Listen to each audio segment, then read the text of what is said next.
Good morning, Daybreak watchers. We're going to get going in about 40 seconds here. Our economy so it works for all of us, not just the billionaire class, to improving our representative government, to delivering on the promise of we the people. Tune in middays right here on your local Civic Media station from 11 a.m. to 2 p.m. for the Tom Hartman program. Tag You're It. This is Jeff Santos. From corporate greed to government corruption, social justice to economic inequality, we tell it like it is. No fluff, just facts. Join me weekdays from 2 to 5.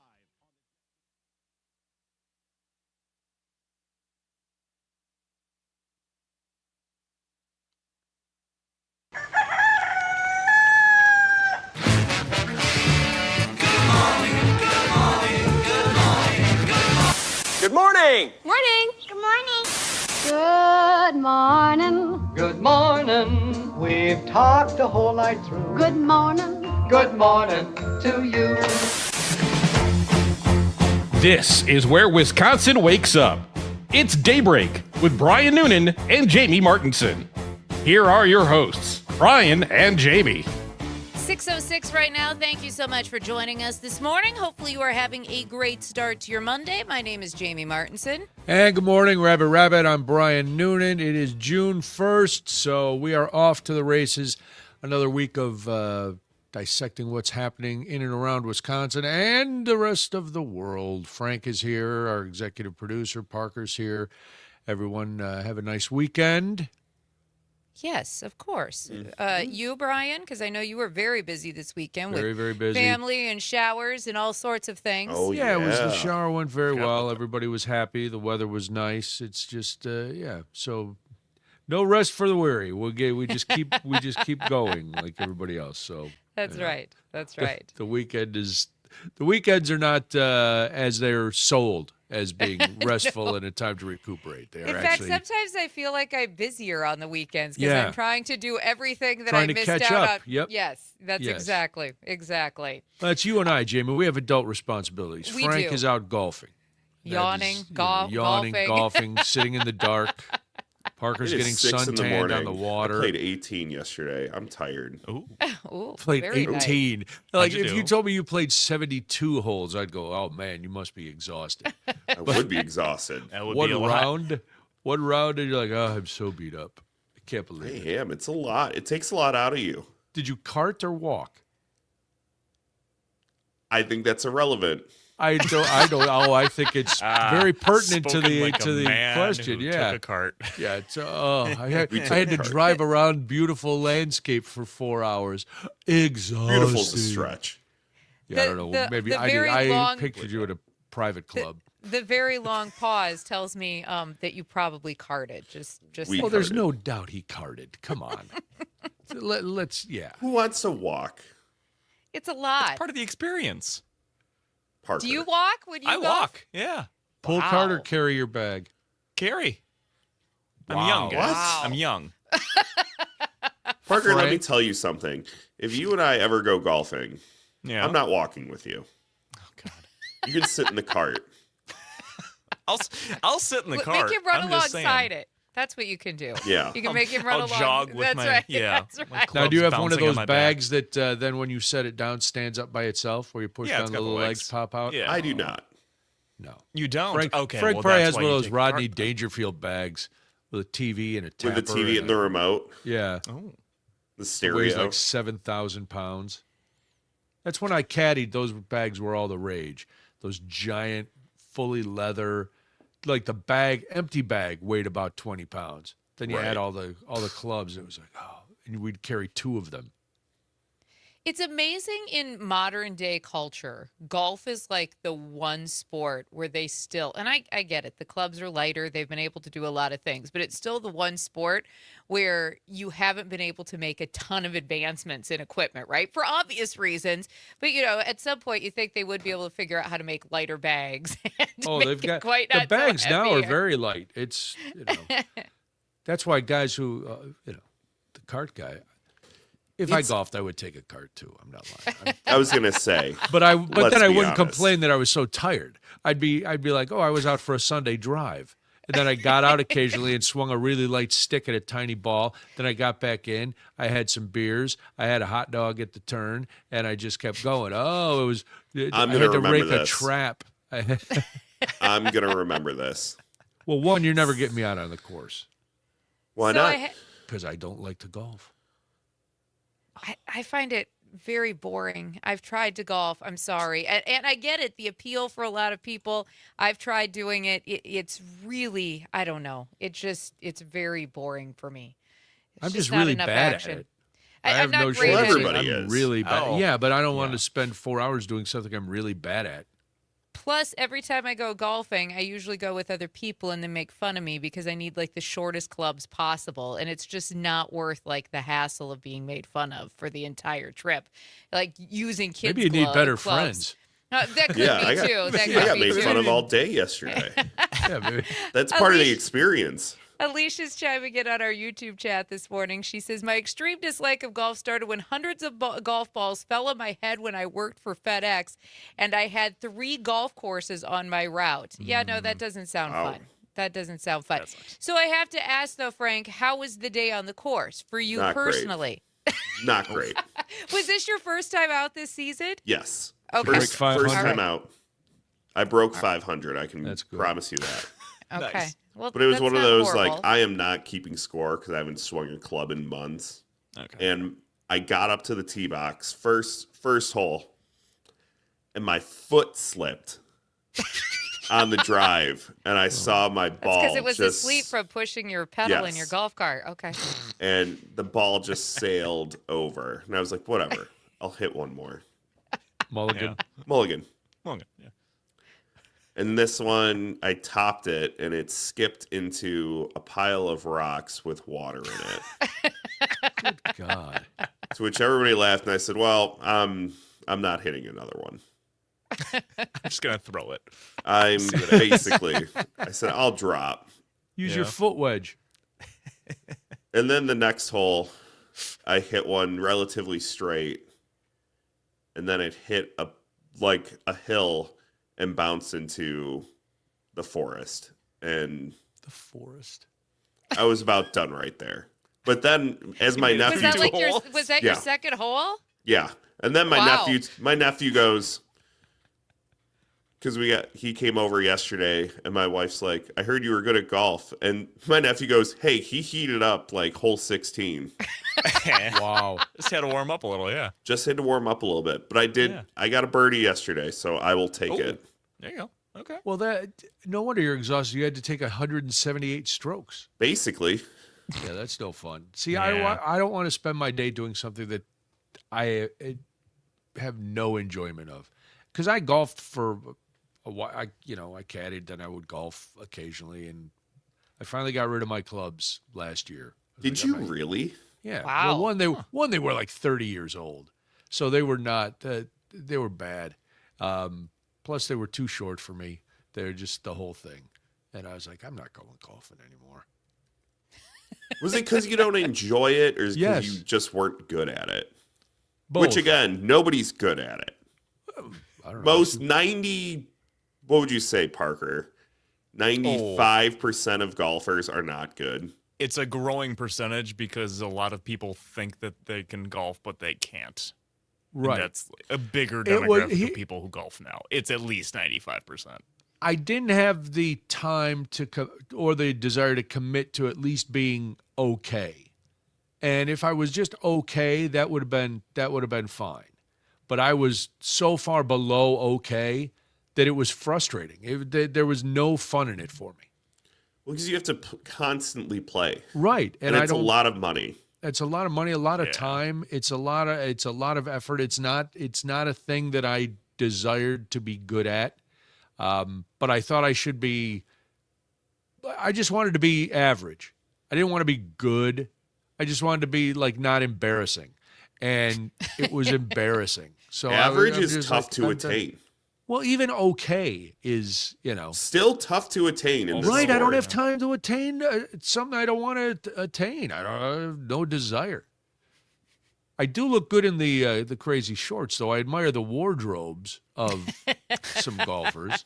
I like the culture of hanging out in the clubhouse afterward.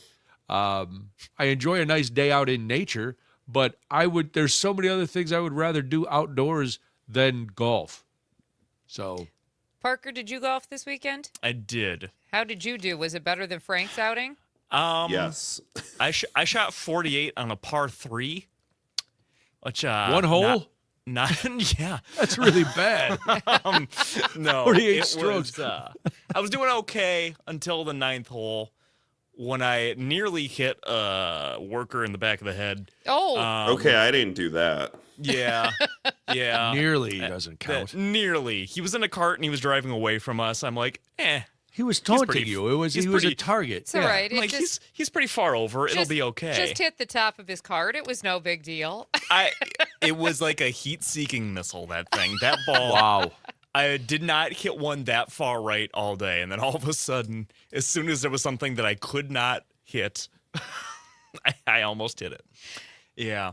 I hit a tree after that. That was nice. Oh, yeah, wow. Yeah. Oh. See, Yeah, I hit a lot of those yesterday. Yeah. I had a hole-in-one once, so I'm done. I retired on top.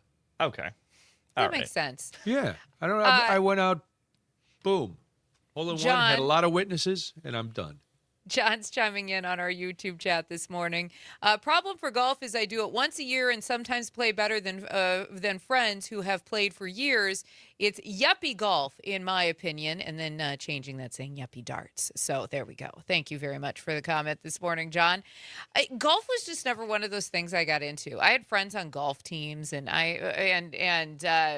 my husband's cousin has girls, 3 daughters who all went to college on golf scholarships. Wow. So it's like, when you've got that, they compete, at their in college, and Those so are when never you've people got I want to go on a right, golf course no, with. no, that's exactly. So those are usually the people I play with because those are the people in our orbit who really love. No, just not. I'll drive the cart. I'll pretend that I'm your caddy for the day, except I'm not lifting your clubs. That's about the extent of my golf experience. And I can have a drink You could afterwards. be the cart girl getting the beers and stuff. There we go. See, I Drive the enjoy cart with the doing cooler that. on the back. That's right. That's That would right. be fun. And you're always see, that person is always appreciated. People can't wait That's to see right. them. To see them drive up. The drunk middle-aged men are tipping heavy to the 20-some-year-old cart girl to Yes. To woo her. That's always a tough scene to watch. Yeah, that's never a good It's one. really hard to watch. Cringe, as the kids like to say. It's Cringe. the It's most very cringe. cringe. Very cringe. That is Yeah. the apex of cringe. Yeah. Yeah. It's like, dude, she's like probably younger than your daughter. You creep. See, but is it one of those things that what happens on the golf course stays on the golf course? No, Is it because kinda we're like- talking about it here, so it Okay, doesn't. there we go. No, you We should didn't be name publicly names, though. shamed if that happens on the golf course. You need to be shamed. We will shame Except you. his buddies are usually encouraging it. So what does that say about the whole group out there on the golf course? yeah. Well, yeah, but because then- it's usually the one idiot friend. And usually there's a You there's a encourage their couple of the bad guys are like, behavior. "Oh, shut up, This is entertaining Frank, for me, so I'm gonna let it stop! Right. happen. You're embarrassing go- yourself." Dude, I think she's into you. Go get her number. She was looking at you. Well, that yeah, was because you were talking right to her, disdain. ordering a Miller Lite. Right. Miller Latte. Miller Lite. That was disdain and disgust, but whatever. Wait till I get back and tell the management. Tell the tea starter about this kind of thing. So, well, listen. Everybody got out. Did you do anything, Jamie, or did you just? No, we had lots of things that we needed to catch up on, and just looking through some things for Civic, going and making some plans and looking ahead a little bit at some stuff of things that all needed to get done. We were very exciting this weekend, let me tell you. Nice. Well, we're going to talk about flash droughts. What? Yes, they could be coming to Wisconsin. Buckle up. It is Daybreak. This is the Civic Media Network.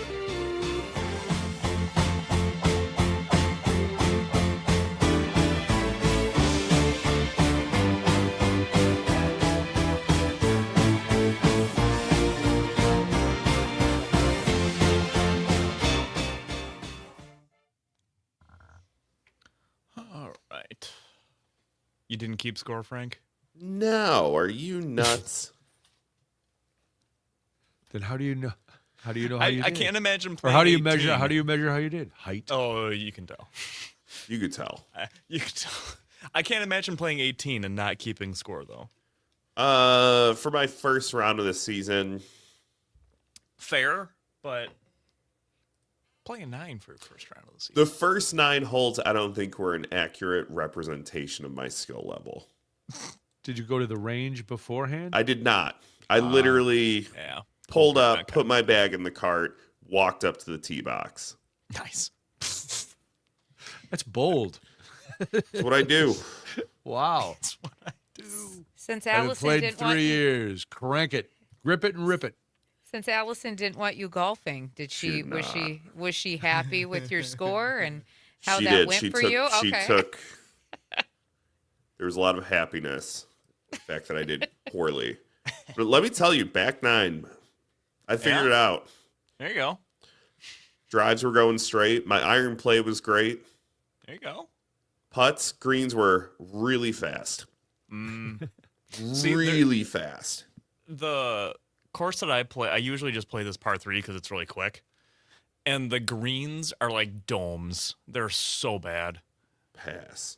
Yeah.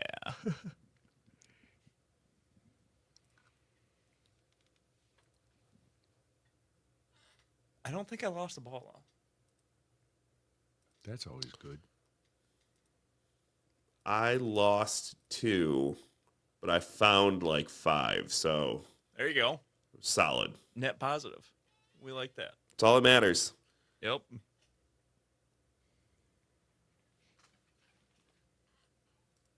I think that's what pisses me off the most.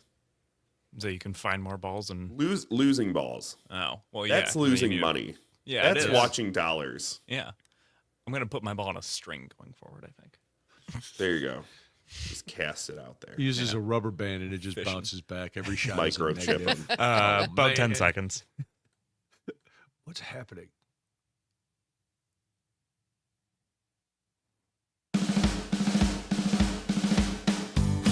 From Lake Superior to Lake Michigan, this is Wisconsin's Morning Conversation. Daybreak with Brian and Jamie. Thank you so much for joining us this morning. 6:22 right now on the Civic Media Network. My name is Jamie Martinson. And good morning. I'm Brian Noonan. Glad you're with us. If you want to get a hold of us throughout the morning, 855-75-CIVIC, 855-752-4842. We've been talking about, as much rain as the central part of Wisconsin got over the last couple months. The northern part up in the North Woods, not so much rain. A lot of drought conditions. And this story used the term flash drought, and all I could think of was watching a stream rolling along, and then all of a sudden, all the water being sucked out of it. I know that's not what it is, but it is. So the National Weather Service is getting nervous, and they're warning about flash droughts across parts of the upper Midwest, including Wisconsin, Minnesota, Iowa, and the Dakotas. A flash drought is a drought that develops very quickly, often caused by a combination of below normal rainfall, unusually high temperatures, strong winds, and soil conditions. So my crazy theory is not far off of what a flash drought actually is. But unlike traditional droughts that are built over months, flash droughts can develop in just a few weeks, quickly stress crops, livestock, waterways, and water supplies.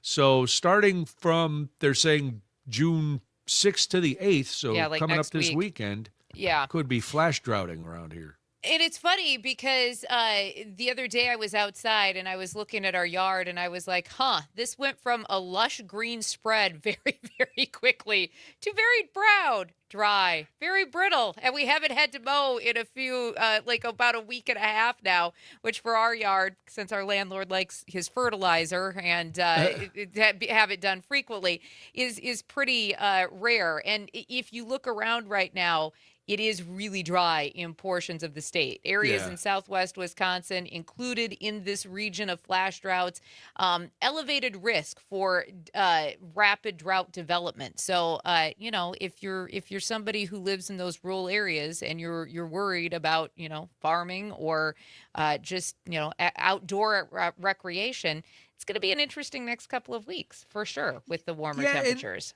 It's always to me, I never understand how it can seem like it's raining a lot, right? Yeah. And there's still even in the places where it rains a lot, they're still saying, "Oh, we have drought conditions." I'm like, how much how much rain do we actually need? But I understand. I am not a farmer, and farmers need a lot more water than my They lawn do. does. But you're right. You can usually that's how you can tell it's dry. And I don't water my lawn or anything. I let God water my lawn. That's I'm not paying Exactly. extra. So, No. but yes, when the lawn starts you go, oh, I didn't have to mow this week, and it looks the same. Right. And it's not quite as green. It's a little Not really growing very much right now. right. And That's when I also- say we could use the rain. But other than that, I'm like, Yeah, I also kind of gauge it by how often I have to water the flowers, because when you're getting, nature's moisture and everything's falling, you don't have to go out quite as often with your watering can and make things happen, and make things, look like they're still living. In this True. particular case, I've been outside a couple times a day over the course of because, full sun and all that, Yeah, a couple yeah. times a day over the last few weeks. But really at this point, I worry most about the farmers. They've already got all of Yeah. these rising costs with the diesel fuels. We've talked about the fertilizer costs on them going up.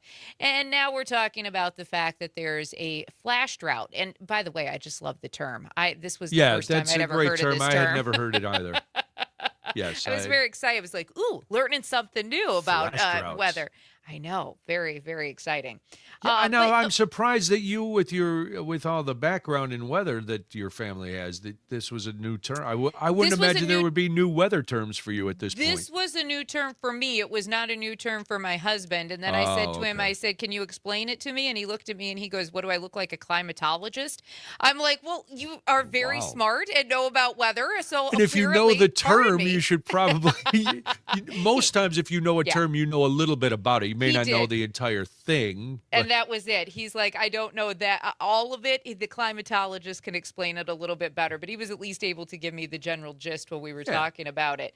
I guess too, one of the things that I would start cautioning people is obviously we don't have any warnings out, but as camping season heats up, people start getting outside a little bit more. If we're talking about flash droughts across certain portions of the state, including the northern half that's just been in a drought for a while, as you rightly pointed out, Brian, you're going to want to be a little careful doing all of those outdoor recreational activities and the fires and camping and all of that. well, they've So been doing that just for be the smart. last few weeks. They've Yeah. been putting out those red flag warnings. On the weekends, they probably figured during the week. At this point, now it's going to start where people are out on vacation during the week. But Yes. before it was just the weekends Yes. where it was like, all right, keep your fires down. And I will never forever understand burning of the garbage. That's one of those things I Yeah, will never who- forever understand. Is that still a thing? in certain parts? Because I know, I was going to say in most municipalities, you Yes. can't be burning garbage and burning No, tires and leaves. where we lived between Reedsburg and Baraboo and the Wisconsin Dells, we didn't have any rules about that in our little township. Really? So, there were weekends that it was full on, Oh my everybody burning. God. And then my favorite part of being out there is people burned when it was wet. I don't know why you would take a big pile of leaves and put them into a fire pit when it And just rained smoke? and it just smolders. It just would Ugh. absolutely smolder. And all of our neighbors on all sides of us would be doing it. And we've talked about the fact that I'm highly allergic to most things. Smoke is one of them. So there would be days when I would be so miserable because it would just infiltrates like everything, the whole house, it permeates. So please don't do that. Don't do that to people. Plus, be careful. Pardon my ignorance, but even I guess I never thought of it. In smaller communities where these people are burning garbage, Yeah. is there not garbage service through There the is county garbage service, or yes, so yes. somebody will come and pick up your garbage? Yes, absolutely. Alicia Okay. chiming in saying she used to live in Pembine and you had to burn garbage. We rarely had garbage pickup. Okay, so that Yes. kind of Alicia we answers had- my question for where she We used had- to live. We had people come to the curb, but I think it was more of the outdoors, the leaves, the sticks, all of the yard waste that people would burn. Then I think a bag or two would get dumped in there too. Yeah, if you're burning old fish bones and things. No thanks. But the other stuff, I get, I guess. All right, listen, we go from burning garbage to curfews and protests. It's all on Daybreak on the Civic Media Network.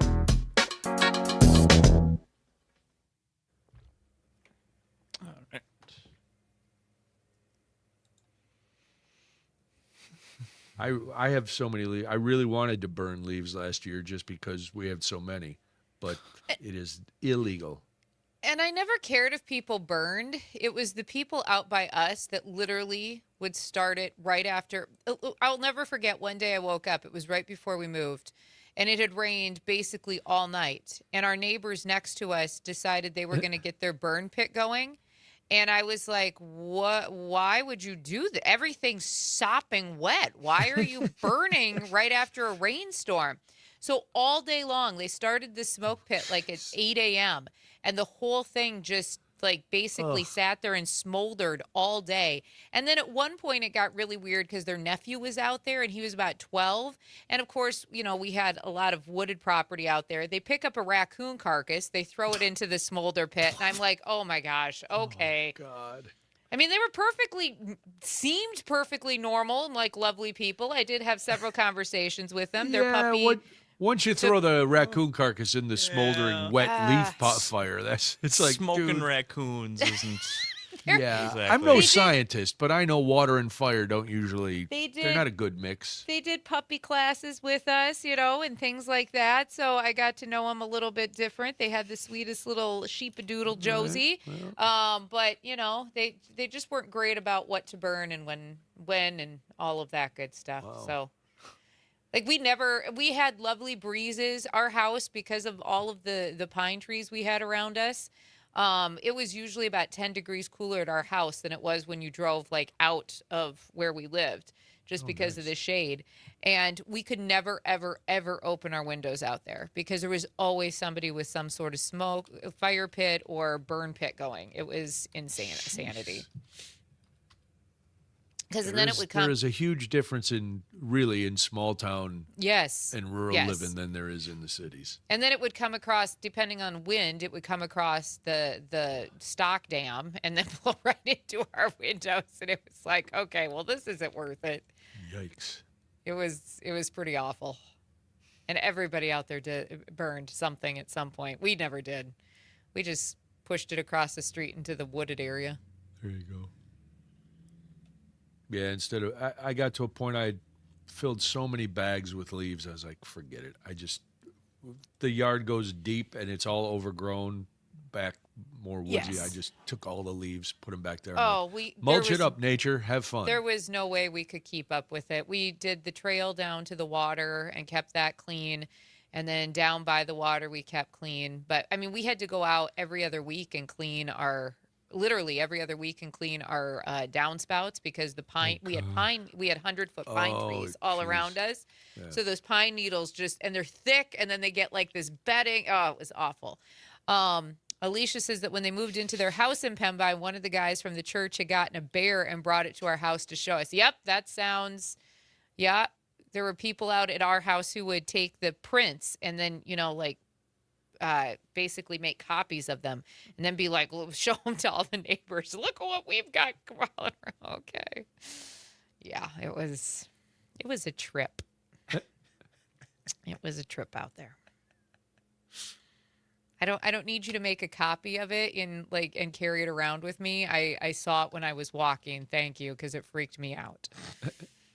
I saw a bear print, and that was probably about the last time that I went that direction.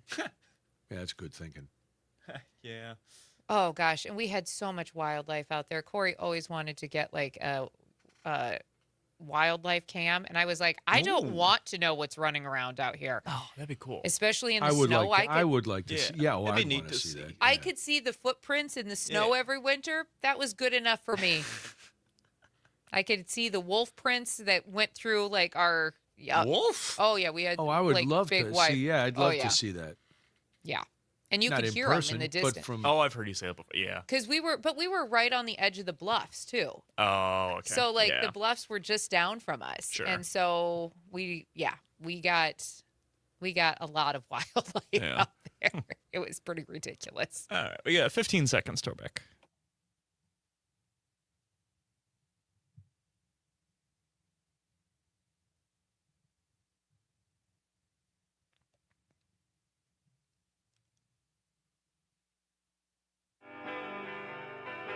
All facts, no fiction.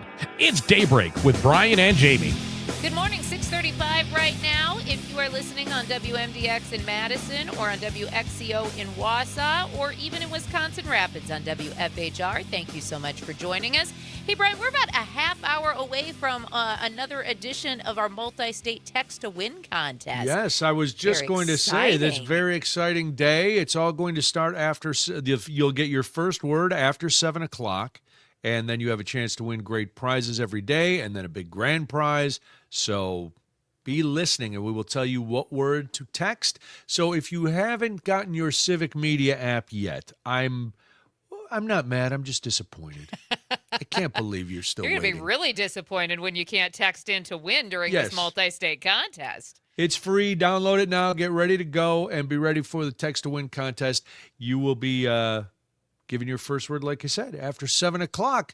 Very, very exciting. Okay, should communities be allowed to set curfews in order to restrict protests if they say public safety becomes a concern? 855-752-4842. That's 855-75-CIVIC.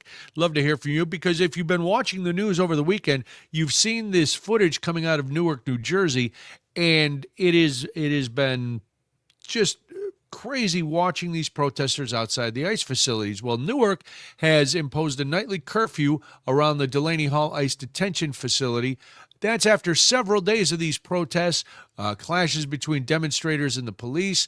Curfew runs from 9 p.m. to 6 a.m. and will remain in effect until further notice. The mayor of Newark said that the decision was made because of escalating tensions, multiple arrests, and reports that some people at the protest were found carrying weapons. So Delaney Hall has become the focus of all these demonstrations over allegations of poor conditions inside the detention center. And the clashes is not an overstatement for this. No. For the footage that we're seeing coming out of there. It is verging on violent, I guess. Yes. I would say violent, but that it's not a full-blown riot, but it is not people just standing quietly. And not unlike things that we've seen in other cities over the course of the last few months. I think this one has probably got the potential to grow, which is why Newark, as well as New Jersey Governor Mikey Sherrill, is trying to put a stop and kind of quiet things before it gets any worse. But attorneys representing detainees say these tensions have increased because hundreds of the detainees reportedly participated in a hunger strike. Yep. They were complaining of spoiled food and the living conditions at Delaney Hall. The Department of Homeland Security disputes that a hunger strike actually occurred, so then you get protesters involved. And actually, New Jersey Governor Mikey Sherrill did address the media yesterday. She discussed the ongoing controversy and months-long concerns surrounding conditions at the Delaney Hall ICE detention facility in Newark. Here's what she had to say. For months, hundreds of people, members of our communities, including people with no criminal charges against them and who are in this country legally, many married to U.S. citizens, have been held at a private, for-profit detention center in Newark. For months, there have been peaceful protests outside as members of our congressional delegation, families, advocates, and faith leaders have all tried to ensure that those detainees, especially the most vulnerable, have their basic needs met. Due process is followed, and we live up to our values of respecting basic human dignity. Last week, we saw a surge in ICE presence, creating a more dangerous environment on site and threatening people's ability to advocate for their family members. We've seen what has happened with ICE across the country. I won't let that unfold here. She went on to also say that these recent protests, the clashes with law enforcement, efforts to restore family visitation for detainees and individuals involved in this unrest were connected what she described as quote unquote national extremist groups. And even though she didn't really identify the specific organization, she got a lot of criticism over the weekend, if you've been following the story, because she called in state police. I mean, when these protests started, 6 people were arrested. She called in state police, basically trying to combat anything potentially ICE is able to do, and potentially bringing in any more federal agents is essentially what she's been trying to do in New Jersey. And while it's inconvenient for people who are not involved with the protest, I understand having to put these curfews into effect. And, yes, it's summer and it's still light out at 9 o'clock. Well, you know what? It's 9 o'clock on a weeknight, even on the weekends. If it has to be done, it has to be done. I'm not saying these people should be protesting. I'm saying that if things are getting out of hand, a curfew then might be the way to just calm it down, at least overnight, so that maybe cooler heads in the morning will prevail on both sides. Again, go and protest, because it is funny that that DHS is claiming that the hunger strike didn't really happen, and yet the other day on the news, both Tom Homan and Mark Wayne Mullen were on all the talk shows talking about how we're giving them food. If they don't want to eat, that's their own fault. And, I'm paraphrasing, but that was basically the message, as you can imagine, from both Tom Homan and Mark Wayne Mullen. So was it happening or was it not happening? Again, from the administration, we get mixed, to be nice on a Monday, we get mixed messages. I don't want to say they're bald-faced lying, because it's Monday and it's early. So I won't say that they're all full of poop. But I will say that it's strange that 1 minute there's no protest, hunger strike, and the next minute, we're giving them their food if they want to do it. So, I mean, what I think is, as we watch this play out, I think what's going to be fascinating about this is this administration is going to continue to push the boundaries at several of these facilities, right? This has been a pattern. It's not happening in a vacuum. We've seen it play out time and time again. Don't you think at some point, just like Cheryl, though, governors are going to get smarter about how they do this? Because if the administration has a blueprint for what they're doing in each of these cities, the sanctuary cities that they like to call them, don't you think the governors start making their own blueprint too I'm sure, to combat what's happening? I mean, course. Cheryl's kind of leading that right now. We're bringing in the state police because I know they're trained to do so. And before you can bring in more federal agents, we're going to get our stuff in hand so that you don't necessarily need to be here, is essentially what she was telling federal agents this weekend. And we saw Tim Walz do it in Minnesota. We've seen, I've seen Pritzker do it in Illinois. Yep. They've done it in California, where it's like, okay, we've got our own people. This is our jurisdiction. Just relax. Maybe pull back your fake army for a little bit and just let everybody stop the cosplay with the ICE agents. Right. Let law enforcement handle it. We've handled these kind of things before, because every major city has had protests over one thing or another. They know how to do it hopefully without escalating to the point that the ICE agents are going to escalate things to. We've seen how that goes. Yeah. Yes. And you notice they took a brief break after Minnesota and after they pulled out agents there. Yeah. It's been a little bit quieter. Tom Homan has been a little bit quieter. Mark Wayne you Mullen haven't has heard been of a little, Tom Homan lately, right? It's been a little quieter since Minnesota. And I don't know. If you're watching what's happening, you either take that as a nice reprieve of what this government has done, or you take it as are they planning for something new? Yes, because they're regrouping. we talked about that when they pulled out of Minnesota, and that was my biggest fear. If they're pulling out of Minnesota, what does that mean next? That doesn't mean that they're done, right? We saw it in Northwest Wisconsin. Yes. Right after they pulled out, all of a sudden raids and things started picking up in those communities just inside across the state line. So it's never done with these folks. No. And it is funny, though. Tom Homan went from being in front of a camera every day, mumbling about something, to now you don't really hear about him. And even Mark Wayne has not come out guns a-blazing like Kristi Noem did. He stayed in the background too. Not since he was confirmed.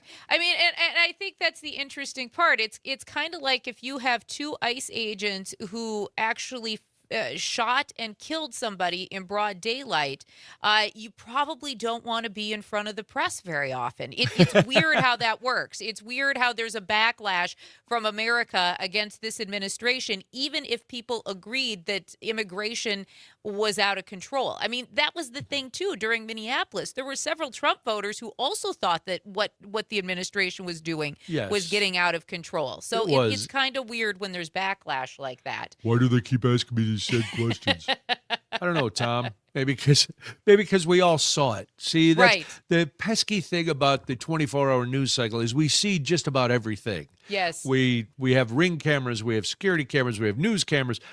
People have their phones. We see it. So it makes it harder to dodge. It makes it harder to bury. And we are going to keep bringing it up. That's why they're all hiding now.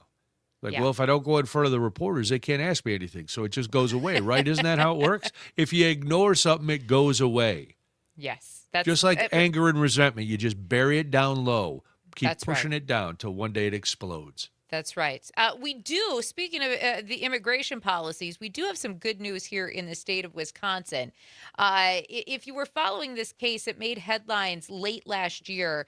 It was a teacher's aide who came to the United States in 2011, and she worked as at a bilingual Milwaukee school. She even had twin daughters who are U.S. citizens. She was married, living her life. ICE came. Right? Because she had to go through the formal process of re-upping all of the paperwork. And it turned out that they wanted her deported. And this made headlines across the state. This was one of the biggest cases that in 2025 that was basically at the forefront very early on. Well, yes, she was here on a trafficking visa. She was a victim of trafficking victim visa. So you're going to deport her back to where she was a victim of sex crimes? She was going to get deported because of the paperwork and because of her application. So she basically self-deported. And a federal judge ruled that this teacher's aide, Yasina Ruano, can actually return to the U.S. while immigration officials review her trafficking victim's visa application. Now, her case is part of this larger challenge from the Trump administration that removed deportation protections for some people with pending victim-related applications. She was deported to El Salvador after being told she could leave voluntarily or face detention. Her application remains pending. It could take years to resolve. The judge criticized the policy as a, quote, Brian, blind removal approach that allowed deportations before visa claims were reviewed. Now, if approved, this T visa is what she has because of the trafficking, could eventually lead to permanent residency and U.S. citizenship. She hopes, this is the part that gets me, after all of the upheaval in this woman's life, her husband and her daughters went with her to El Salvador. So now the hope is that he'll be able to come back with her to the United States and there's no complications there. That sounds likely. The way things go, I'm sure it'll be even, and with her daughters being citizens anyway, but they don't look like citizens.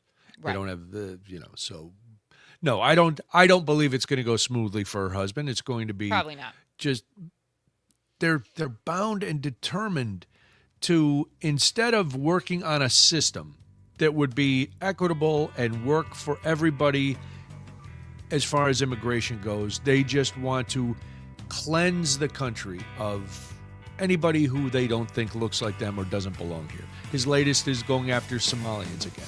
And so it's good for her. I'm glad she's getting to come back. She shouldn't have been sent out anyway, but we will see. All right. Well, if you want to go to the movie theater, it might be more fun. All right, we're clear. I got worried when you got to the movie theater thing. I was like, oh, God, wait. No, I know. I saw. I was like, well, they know where they're at one time.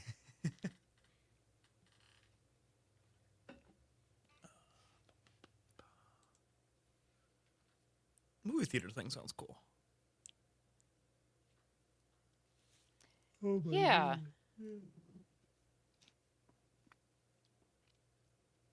I had a friend this weekend who went and saw the Michael Jackson movie. Oh, yeah. And She went with her husband, and she wasn't sure what to expect. And she ended up liking it. She's like, it was a lot of what I expected, but she's like, she was kind of in the same vein we are. She's like, separate the artist from any headlines that were around him, and it was awesome. She goes, I didn't realize what it like stocked cast this had though. Because like Miles Teller is in it, and Mike Myers makes an appearance in it. And oh yeah, like that was the thing too that we didn't know. It's got a lot of people that I didn't expect to be in it. And Mike Myers is just kind of like a cameo, and at first, almost like a cameo, he plays a CBS like record executive. Okay. The one who gets MTV to play Michael Jackson's records or music is who he plays. So it's a very short appearance, but it's a pretty hefty cast. Didn't he play a music executive in the Queen biopic too? I believe so. Maybe that's his new thing. I mean, he was Austin Powers for a while. He just does cameos as music execs. Yeah, he was the one they played Bohemian Rhapsody for. Yes. Like Nia Long's in this movie. I mean, it is. Yeah, it's got. She plays Katherine Jackson. I don't know. It's quite the cast. I was surprised because I didn't realize that. You know, when it's smaller like this and it's being basically produced by the family, and you've got Jafar Jackson who's playing Michael, you just never know what they're going to. So I thought it was interesting.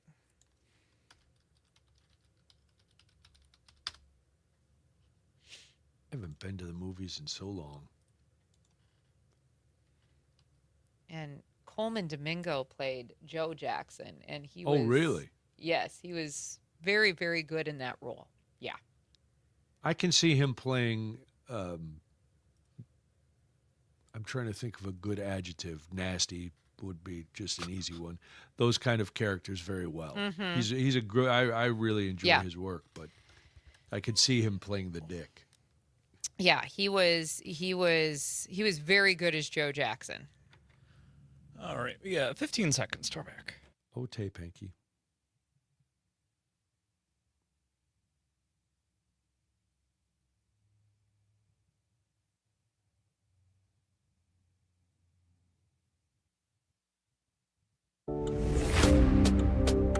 Local voices, statewide impact.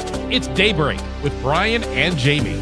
Good morning. Thank you so much for joining us today on the Civic Media Network. It is 6:52 right now. My name is Jamie Martinson. Good morning. I'm Brian Noonan.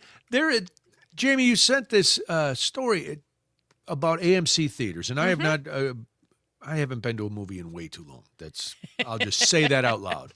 But they're launching a new live concert experience. Yeah. And it allows audiences in movie theaters to watch and interact with performers in real time. So when you hear that, which artist would you like to see do one of these? Because it sounds pretty good. It's not a regular concert film. Right.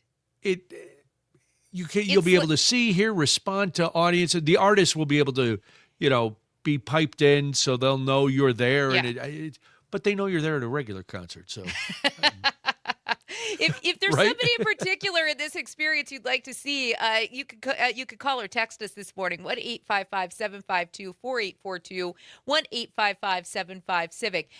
This is actually kind of cool because AMC says that the technology is going to turn local movie theaters into virtual concert venues with this more immersive experience. And it will be shown, these concerts will be shown in about 300 AMC locations in about 89 different markets nationwide. And they're going to actually start these shows later this month. Okay. So if you are interested in the music of BB Rexha, Paris Hilton, weirdly, I know she does a DJ thing. She does a DJ thing. She's I know, but how is that? Yeah. I'm not paid $75 to the AMC to see Paris Hilton spin the steel wheels. Maren Morris also on that list. Ticket prices for these range from $40 to $75 depending on the artist and the location. Now, the company says the goal is to offer a concert-like experience at a lower cost than a lot of traditional arena shows. Okay. And I think I have two ways of thinking about this, right? There's one part of me that's like, okay, this is kind of cool. I would probably go do this depending on the artist.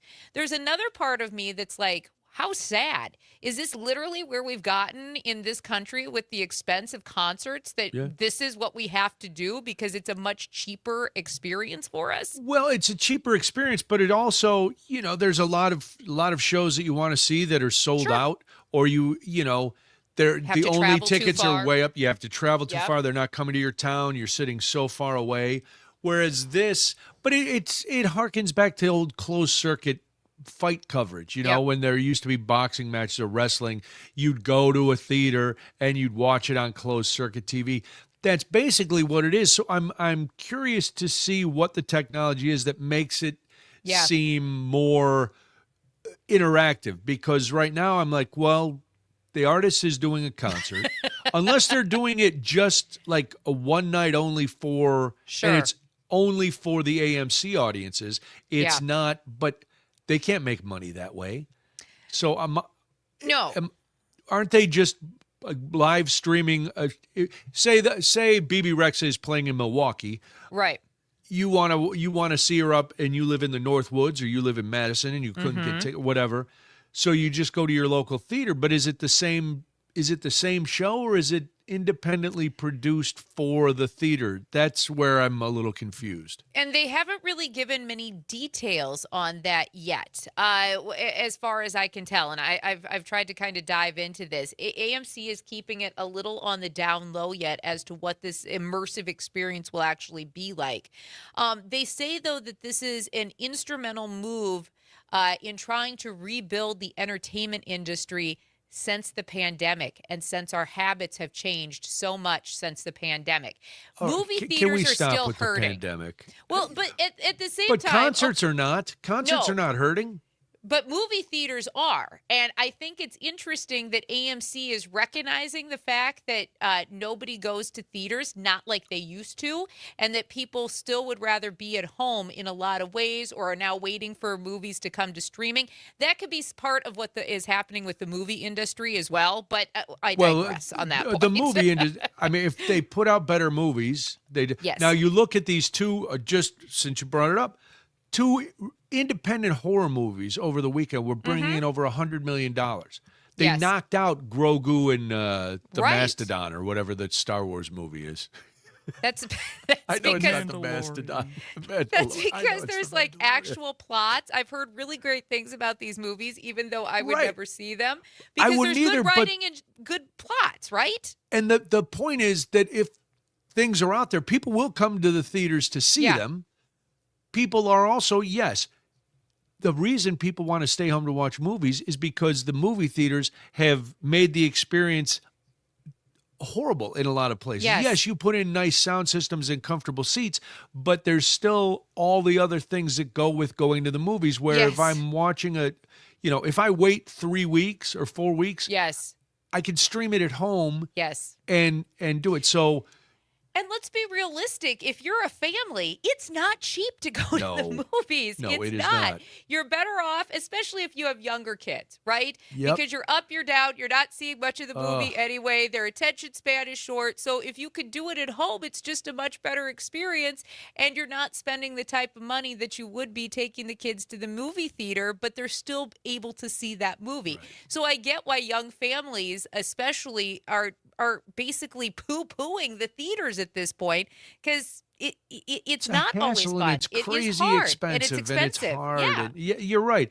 And if I'm watching a movie at home, when you have little kids, oh my God. Pause, potty breaks, popcorn, you gotta run more runs. drinks. We've all been there if you're a parent. So watching it at home, at least if when I had to take Molly to all those kids' movies, I slept through all of them, and I still had to pay. So I was paying to take a nap.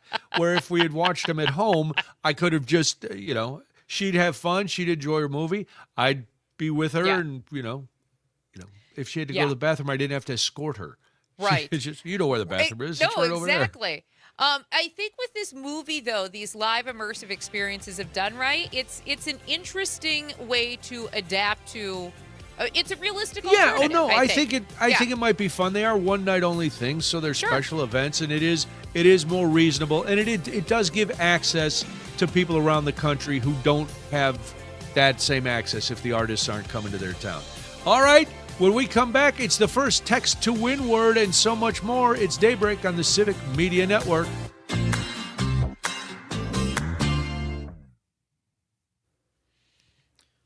I mean, I hope the artist lineup gets better, but I was looking, I was like, ugh. This is pretty low rent. you got to think, though, they're going to start small with some of them who probably aren't as expensive. And if it goes well, then you can. Not that Paris Hilton is probably cheap because Paris Hilton, but. Yeah, you're not paying more than $40 to see a DJ set from Paris Hilton. No. That's hot. But I think it would be interesting to see if it goes well, if like the artists then become bigger names, and it might be just. And Mira Morris, I guess, if you're a country fan, is probably not a small name, but yeah, the only names I knew were I knew Paris Hilton, but I'm like, she doesn't play any instruments. And Kim Maren Frank Morris, would I have, know. BB Rexa, I know. Frank or Parker can correct me. Kim Petras, wasn't she the one that did the duet with Sam Smith? I'm pretty sure that they won the maybe music Unholy? Awards. Yes. Yes. Thank you. Unholy. Yes. Unholy. You know, I was trying to find a song to bump in for that segment with, and I looked up Kim Petras, not associating her with anything at all, and I read a couple song names. I'm like, okay, so no. She a dirty girl, Parker? And it might have been one or two. I was like, Oh. don't know. Well, if you weren't back selling it. You weren't going to announce the title of the song. I mean, no, but unless you really, this one's too good. I have to say what the name of this if song you is. well, yeah. If you guys happen to say, "Oh, that was an interesting song, Parker," what was that? I go, "Oh, don't worry." It was something. It was, yeah. It was something. Quite the jig, wasn't it? I don't think you can say that, Parker. My bad.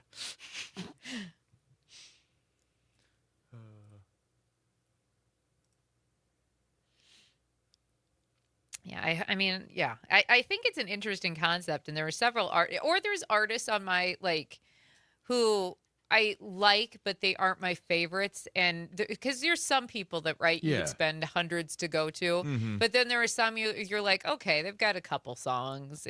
They're not maybe at the top of my list. Yeah. I could see spending the $40 to $70 on them too, versus the 100 and some for or more. I couldn't see myself ever, and this is just kind of my philosophy with concerts.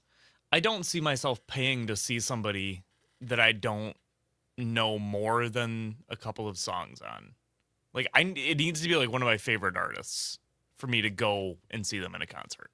Yeah. Because it just feels silly to me to pay so much for only knowing a couple of songs and not hardly anything else. There have been a few, Live Nation does this series at one of the outdoor places near me where it's $30.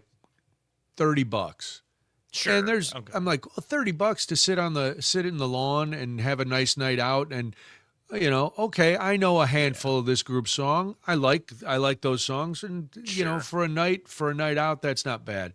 But I'm not paying a lot to go see anybody anymore. Scott, listening on WMDX, says, is your idea of taking your kids to Disney World, putting it on the TV, and having your kids watch other people go? Sheesh. Scott, relax. No, that's not. No. That's really completely different. Me sitting in a cold, dark, air-conditioned room and having to get up and take my daughter to the bathroom a million times. No. Yeah. God. No, Scott. It would be Scott. No, Scott. You're exactly right. Way to. Completely different experience. You're right, Scott. That's what we do. Because a movie is really an immersive act, right? Watching a movie. Tell me, other than paying a lot of money and having to get up when you have a kid with a short attention span, tell me the difference between watching the movie at home and watching it in a theater, other than some corporation didn't make more money from me. I'll be honest, my kids actually loved watching movies at home versus the theater, because we had We had these little inflatable beds that we'd bring out, and they had little cup holders on the sides of them and stuff. And so we made it like a whole thing. We did the popcorn flavoring, and sometimes Mom would make homemade milkshakes for them. And It's better than going to the theater. they loved it. And they would sit there, they'd have their blankets, their pillows, and then they could get as comfy as they wanted. You know, both of them were pretty sensitive to other sounds and things, so it was much better for them. Yeah. They had a much. I mean, we took them to the theater, but they preferred movie night at home. Honestly. Yeah, and for Scott, I said I took her to every movie, so she didn't miss out. But plus, you go to a movie with your kids. There's other kids who are screaming and talking the whole time. It's like, oh my God. That's why I don't go with adults either. There's people talking and eating and texting and, bringing in an entire Thanksgiving dinner to try to save some money. I'm like, stop. You're on course 6. There are a lot of families who take advantage of those $5 summer movies because it is just so expensive to go to the movies with your kiddos now. And the kids are just, because they're used to watching movies at home and they're yapping and it's like, stop. We got about 15 seconds to our back. That is the dumbest text I've ever read, Scott, if you're listening.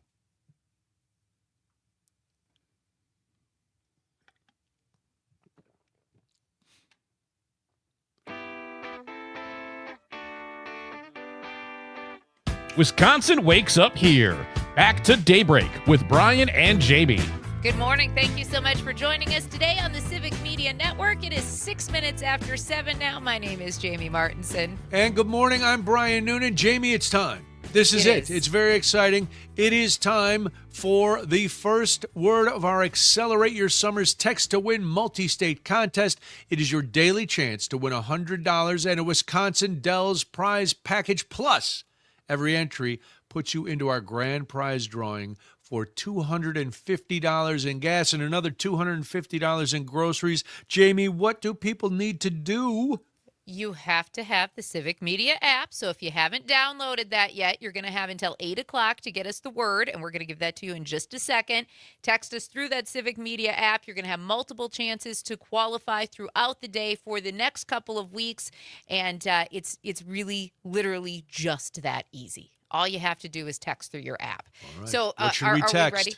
Are we ready? All right. So your very first word in our Accelerate Your Summer Text to Win multi-state contest is START. START. START. That is the word you need to text us right now so you can qualify for that $100 or that Wisconsin Dells prize package for the daily prizes. Then, of course, as Brian so eloquently put it, the grand prize drawing for $250 in gas and another $250 in groceries. Again, your word this hour is START. START. START is your word. Text us using your Civic Media app. Good luck to you as well. Fun stuff. I love it when we get to give away some good prizes. And who couldn't use a little cash right now? My goodness. $100? That's maybe you could take your kids to the movies. Or you could buy all kinds of things and have an at-home movie party with them and their friends. Either way, you have to text to win. So get started on that, and we'll give you other words throughout the day. But you have till 8 o'clock. So the word is START. Anyway, that's something you need to know. But is there anything else that we need to know at 7:08 on a Monday morning? It's a wake-up call in more ways than one. Time for some you need to know. 6 Ukrainian trauma surgeons traveled to the University of Wisconsin-Madison for a 2-week intensive training program in advanced microsurgery techniques. The surgeons treat severe war injuries caused by Russia's invasions, including amputations, nerve damage, and devastating blast injuries from missiles and drones. Microsurgery can help save limbs, restore function, and improve outcomes for patients who may otherwise face permanent disability. So UW-Madison has become a global leader in microsurgery training and has developed low-cost portable microscopes that help expand training opportunities worldwide. Science! The Ukrainian doctors practiced on chicken thighs and cadavers before returning home to apply the skills in hospitals treating war casualties. UW officials say the partnership highlights Wisconsin's role in advancing medical innovation while helping doctors save lives in one of the world's most active war zones. That is That is really cool. Portable It is cool. microscopes. And for people who don't believe in science or don't believe in doctors, man, you're wrong. Right. You are very wrong. Absolutely wrong. It's very, very cool. In other stuff you need to know, a group of 15 young Wisconsinites is appealing a court decision that dismissed their lawsuit over climate change and state energy policies. The lawsuit argues that Wisconsin laws limiting renewable energy requirements and restricting how regulators consider pollution violate their constitutional rights. A Dane County judge said the concerns raised by the plaintiffs are real, but ruled that energy and climate policy decisions could be addressed by lawmakers, not the courts. The young plaintiffs say climate change has already affected their lives through flooding, stronger storms, reduced snowfall, poor water quality, and impacts on outdoor activities like skiing, fishing, and swimming. Environmental groups backing the lawsuit argue courts have a responsibility to protect constitutional rights when government policies contribute to climate-related harm.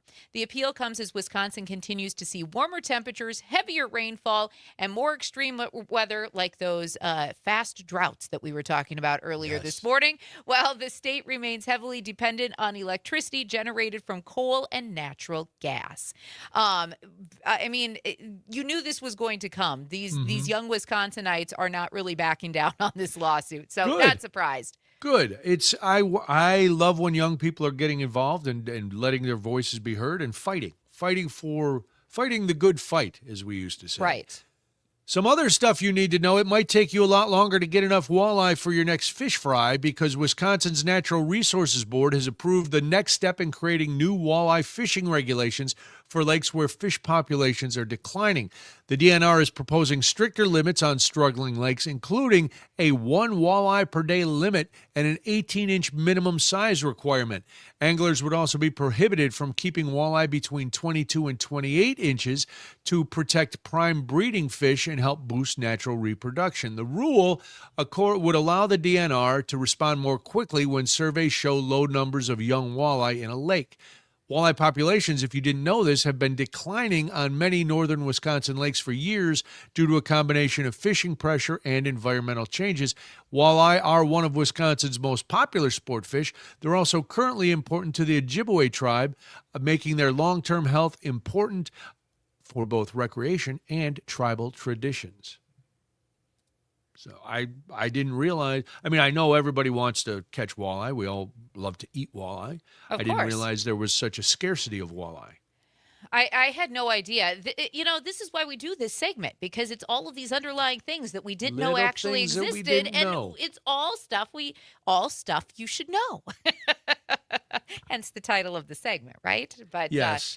And I'm seeing a lot of texts from people who seem to be having trouble with the text to win. We are working on it. If you are texting, I am texting with our tech team right now, making sure that we get this word in and ready to roll yet this hour. So hopefully, fingers crossed, somebody is able to do that. Yeah. If not, I will remind everybody that when that happens, we are able to take those names and we still put them into the drawing. So even if you aren't able to do it through the app, we will get it fixed and you will still be entered into the contest with your submissions this morning. But we are diligently working on that right now. Just wanted to make people aware because there's a lot of text coming in. We want the contest to go smoothly as well. Yes. So trust us, we are on this. Jamie is taking care of it.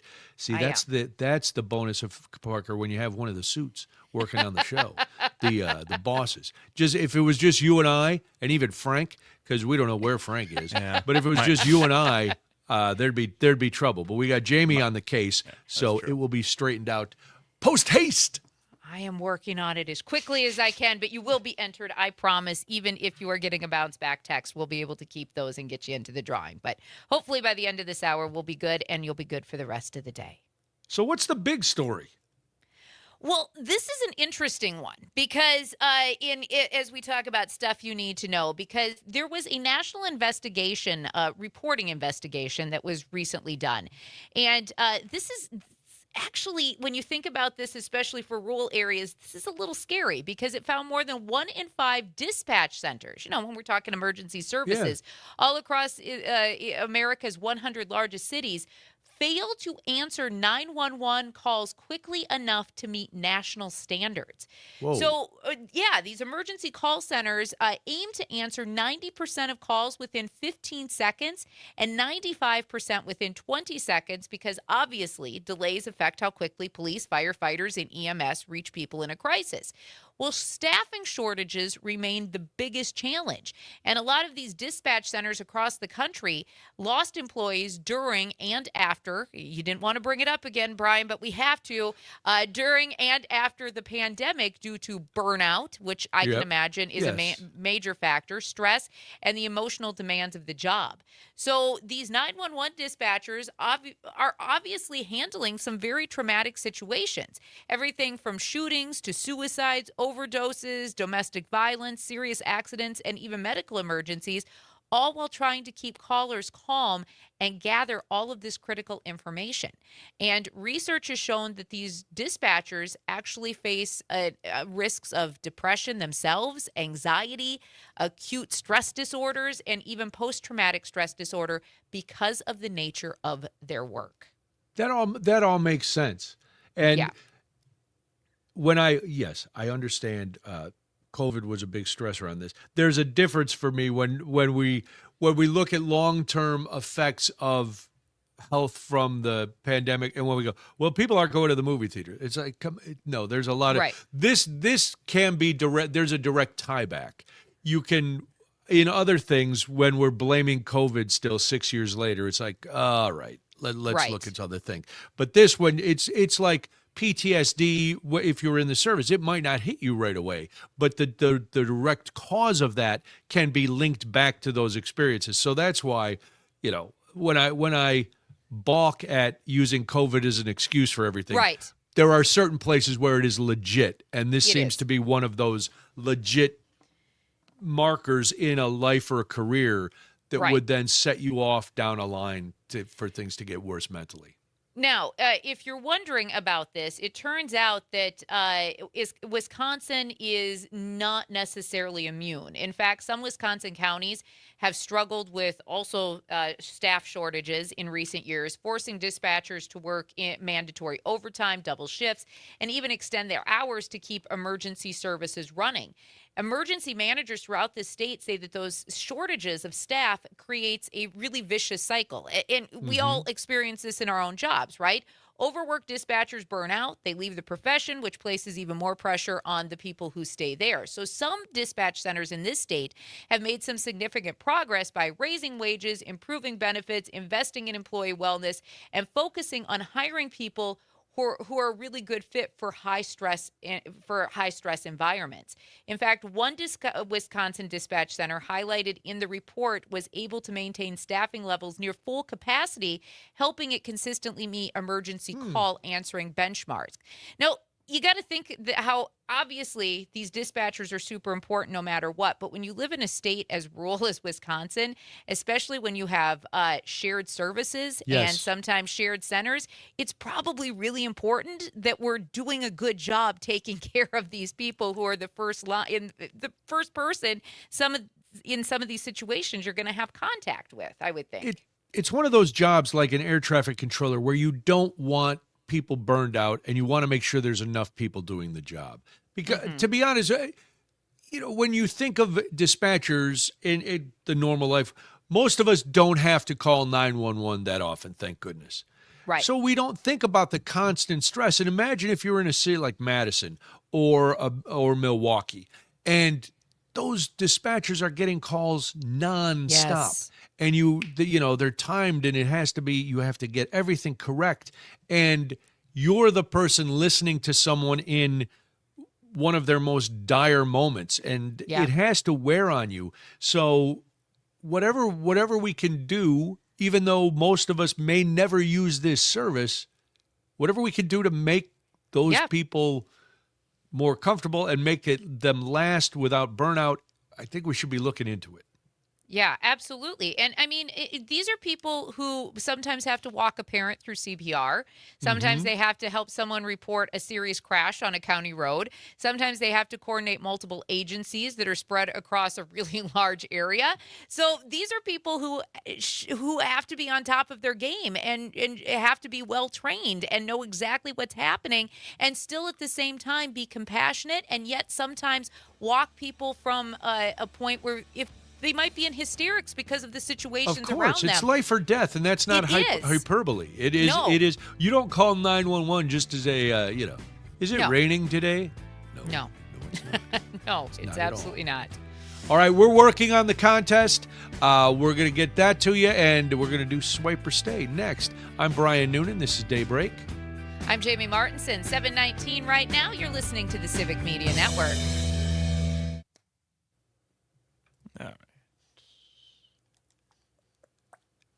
Yeah, I figured you were on it, but I thought I'd also No, that's why when we address got it to the- because I was like, holy Yes, cow, no, there's a lot of text coming in. That's why not when we working. got to the end of that walleye one, I was actually texting. So I was like, Yeah. I'm listening. Wait, I got to finish this word. No, I was messaging Sage too because that's what that phone call was about. I've got a message out to him and John Scott. So Oh, boy. That's not how you want to kick off a contest. I swear, I feel like every text to win contest I've ever been a part of for every station, the first day is always like this. the first word of the first day never works. Yeah, that's what I said to the caller. I'm like, first one, working out the kinks. All of those people, will just keep reminding them that if they have You'll be entered. submitted, they're still entered, though. Yeah. So, best 911 story ever. When we were living in South Dakota, Max was probably 3, 4, and the chief of police was really good friends with us. And so one night we're at home, and all of a sudden, Doug Feltman was his name, comes to our front door, and he knocks, and he goes, is everything okay here? Corey was outside. He was mowing because it was spring. And he goes, yeah. He goes, what's going on? He goes, well, we had a 911 call from this house. Uh-oh. I'd come up from downstairs and Max was on the phone and he was just having a conversation. He was like 3 or 4. I thought he was talking to my mom because he knew how to call my mom. Turns out he called 911. Nice. And because Doug knew us, he was like, I'll go over and I'll see what's going on over there. But no, he was there for like 20 minutes and he had a conversation with young Max about how you don't call 911 unless it's Amazing. an emergency. Because Max knew him because we worked with him frequently on things. But no, he was like, is everything good here? Just wanted to talk. Yeah, just got chat. We got 10 seconds till we're back.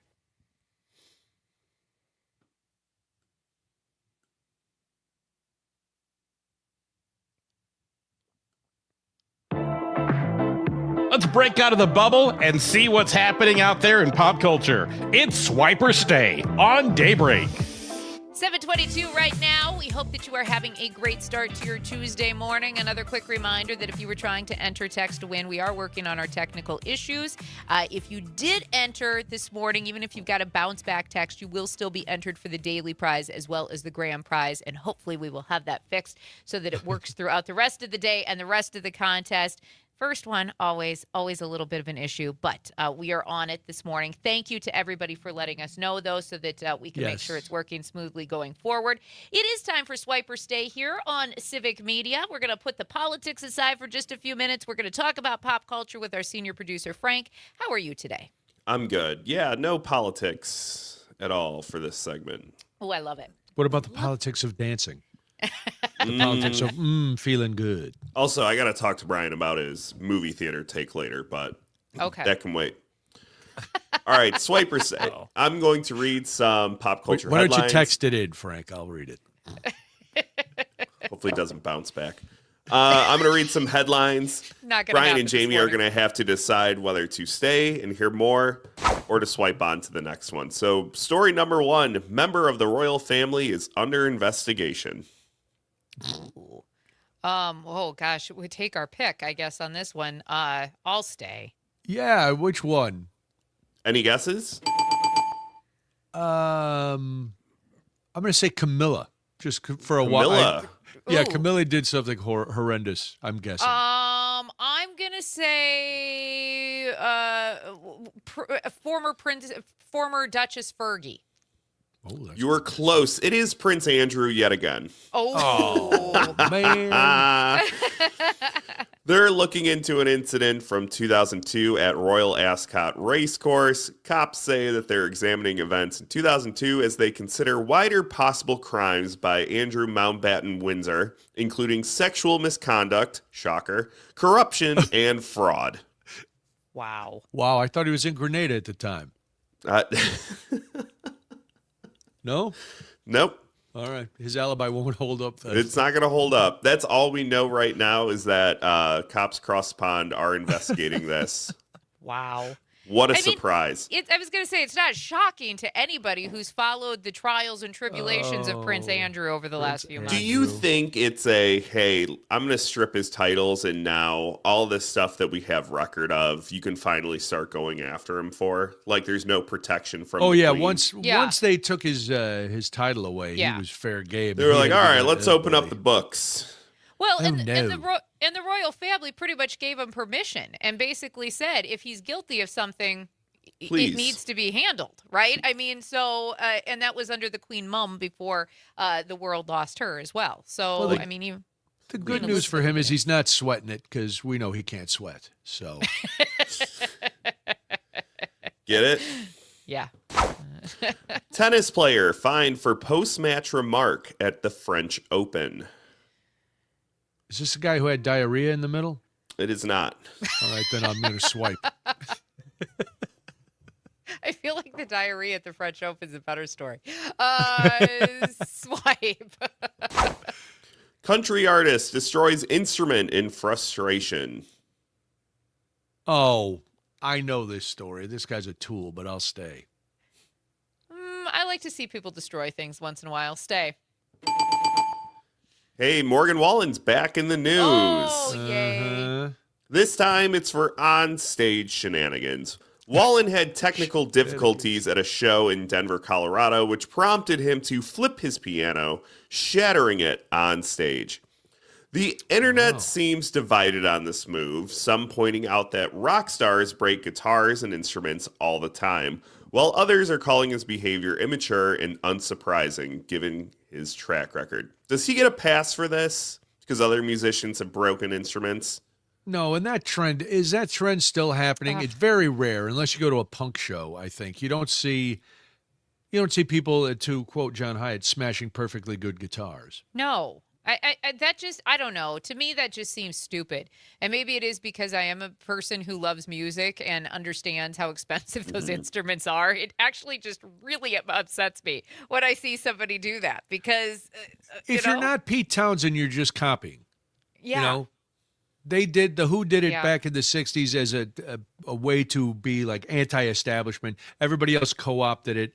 If you're doing it now, people just look at you because of all the reasons Jamie listed. You just go, "You're so dumb. Why are you breaking that guitar?" Yeah. That's a few. When's the $1,000. last time it was cool? Nirvana? Did Nirvana break their guitars? Yeah. Yeah. They kicked over amps and everything. Well, they else. they were alternative. Yeah, they were Grunge. grunge. Oh yeah, they were grunge. Oh, I loved Nirvana. Huge Nirvana fan yet. I mean, I didn't really love it when they did it though either. Yeah, I don't. Because I looked at the Fender speakers and I was like, "Oh my God, you just destroyed a vintage Fender. What are you doing?" I mean, right? Like, We'll get another one. that was what actually went through my mind. Even then, it was weird. And I don't know. Morgan Wallen doesn't get any passes. Yeah, that was kind of my feeling too. No. Yeah. Maybe somebody else, they could get a pass. I don't think he does. No. Goodbye. Get me to God's country. All right. Creator finally confirms the end of a popular show. Oh, I'm going to stay. Stay. This one is actually for Jamie. The show Euphoria has finally ended. Thank God. HBO and show creator Sam Levinson finally confirmed that last night's episode would be its last. Leading up to the finale, HBO never referred to it as a series finale, but instead called it a season finale, so people were unsure. However, I don't think you can get around your main character saying they're ready to move on from the show. Yeah, no. And was anybody really surprised? I mean, it had already basically been touted even before Levinson said anything that this was it. And honestly, if you've been watching the show, you can't take anymore because it is to the point where it is so ridiculous that you literally can't take anymore. You're just like, okay, I'm out. And I have not seen last night's episode yet. I haven't had a chance to watch it, so I won't spoil it for you. Who was the character that said they were moving on? Was it Zendaya? It was Zendaya. Yeah, I believe Zendaya, so. Yeah. Jacob Elordi. They I all think. did. Yeah. Well, that's because he's dating a Kardashian now. So Oh, well. Does that mean you don't have to work anymore? probably. I would hope Like so. That's the part. Zendaya has a nice career.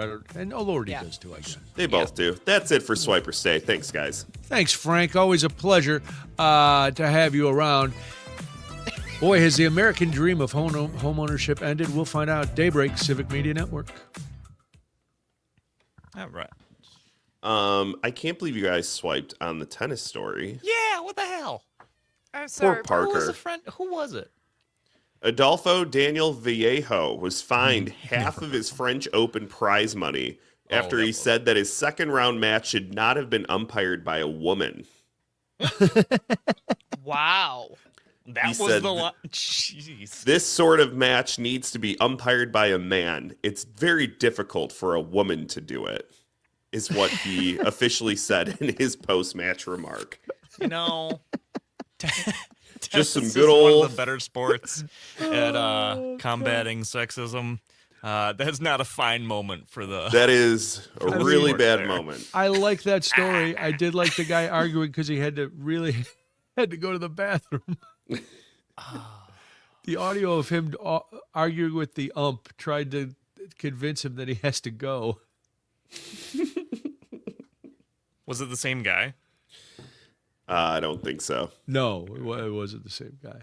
Okay. But could you imagine losing your match and just being like, you know what? If it wasn't a woman umpiring, this could have gone either way. Yep, could have gone. Like, that was your Those big women, excuse. they can't tell what's in and out. His match lasted like 4 hours. Yeah. Oh, good Lord. Jesus. That's 5 sets. And what did he say? Women Yeah. didn't have the attention span to follow it for that long? He What was didn't his- what was expand his on it. thing? He was just didn't? like, He just a said it? woman can't do it. I wonder. What was the name? Adolfo. Oh, no, I don't have it pulled up. Daniel Vallejo. I might have seen part of this. Oh, did he play against? Oh, no. Oh, wait. What? What? Parker's having his own conversation. What's happening? That's a different. Okay, never mind. Different game. Or a different match. Never mind. Wow. So That I was a roller looking- coaster. It's backwards. I was expecting the most recent match to be on the right, not the left. So the match on the right has it that the match ended in the second set without finishing the set even. I'm like, did he just give up? Did he say, Yep. I'm done with that woman? This match is over now? Done. Done. It's like me on hole 2 yesterday. Done. Done. Do you want to Greg- hit another one? No, I'll move on to the next one. I'm done. Greg over on our Facebook chat says, good morning from Waukesha. Good morning, Greg.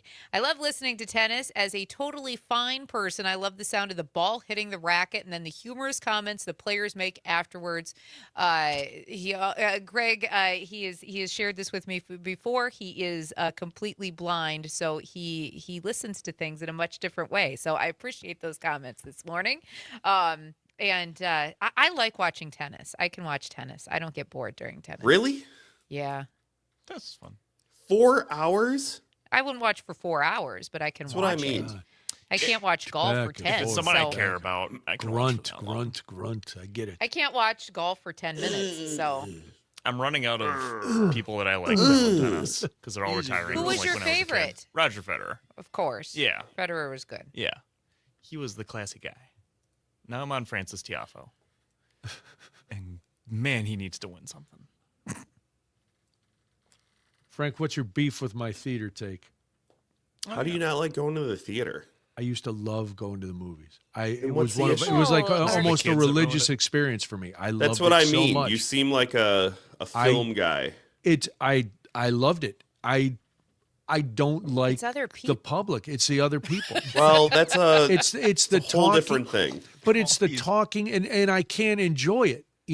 Because when somebody in front of me has their phone out and I'm seeing their light, or people are talking, or they're crinkling, or they're getting up a million times, it takes me out of the movie. And I go to the movie I really want to be immersed in that. And I loved it. That's why I miss being on the road a little, because I would go in the middle of the day and there was never anybody in the theater. And that is the most wonderful experience you can have, is to watch a movie on a big screen when there's only a few people in there and they're there because they want to see the movie. A little less than 10 seconds.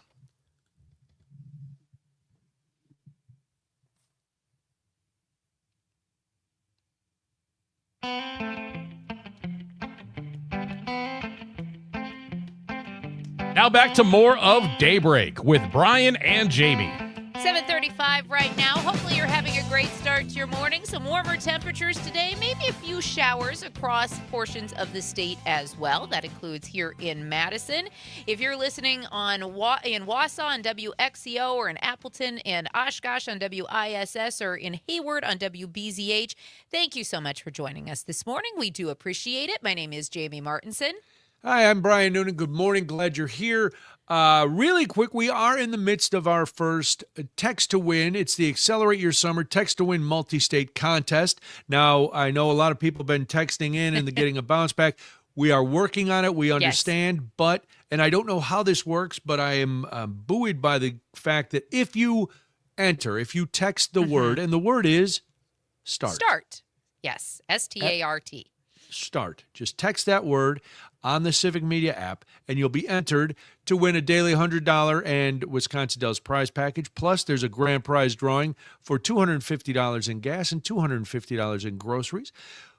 We know some of you are getting bounce backs, but Jamie, these people, even if you're getting a bounce back, you will still be entered, correct? Yes, absolutely. It's a whole database thing. It holds those texts even if you're getting a bounce back. So we go through and we manually take those names, put them into the drawing. So you will still be entered to win all of these great prizes, including the grand prize, which is $250 in gas, another $250 in groceries. It is being worked on as we speak. I'm getting those texts in right now to my personal text line. And here's the thing. This is also not the only chance you have to qualify. You have opportunities today, all through this week, and then all through Monday through Friday of next week as well. So you will have plenty of opportunity to qualify in this Accelerate Your Summer Text to Win multi-state contest. But again, the word this hour, START, S-T-A-R-T. You have until 8 o'clock to get us that word so that you're qualified for all of those fantastic prizes. I feel like Vanna this morning. Yeah. Well, everybody has a chance. So keep texting. That's right. And again, the word is START, S-T-A-R-T. So has the American dream of homeownership become unattainable, or do we just need to adjust our expectations? Get us your opinion at 855-75-CIVIC, 855-752-4842.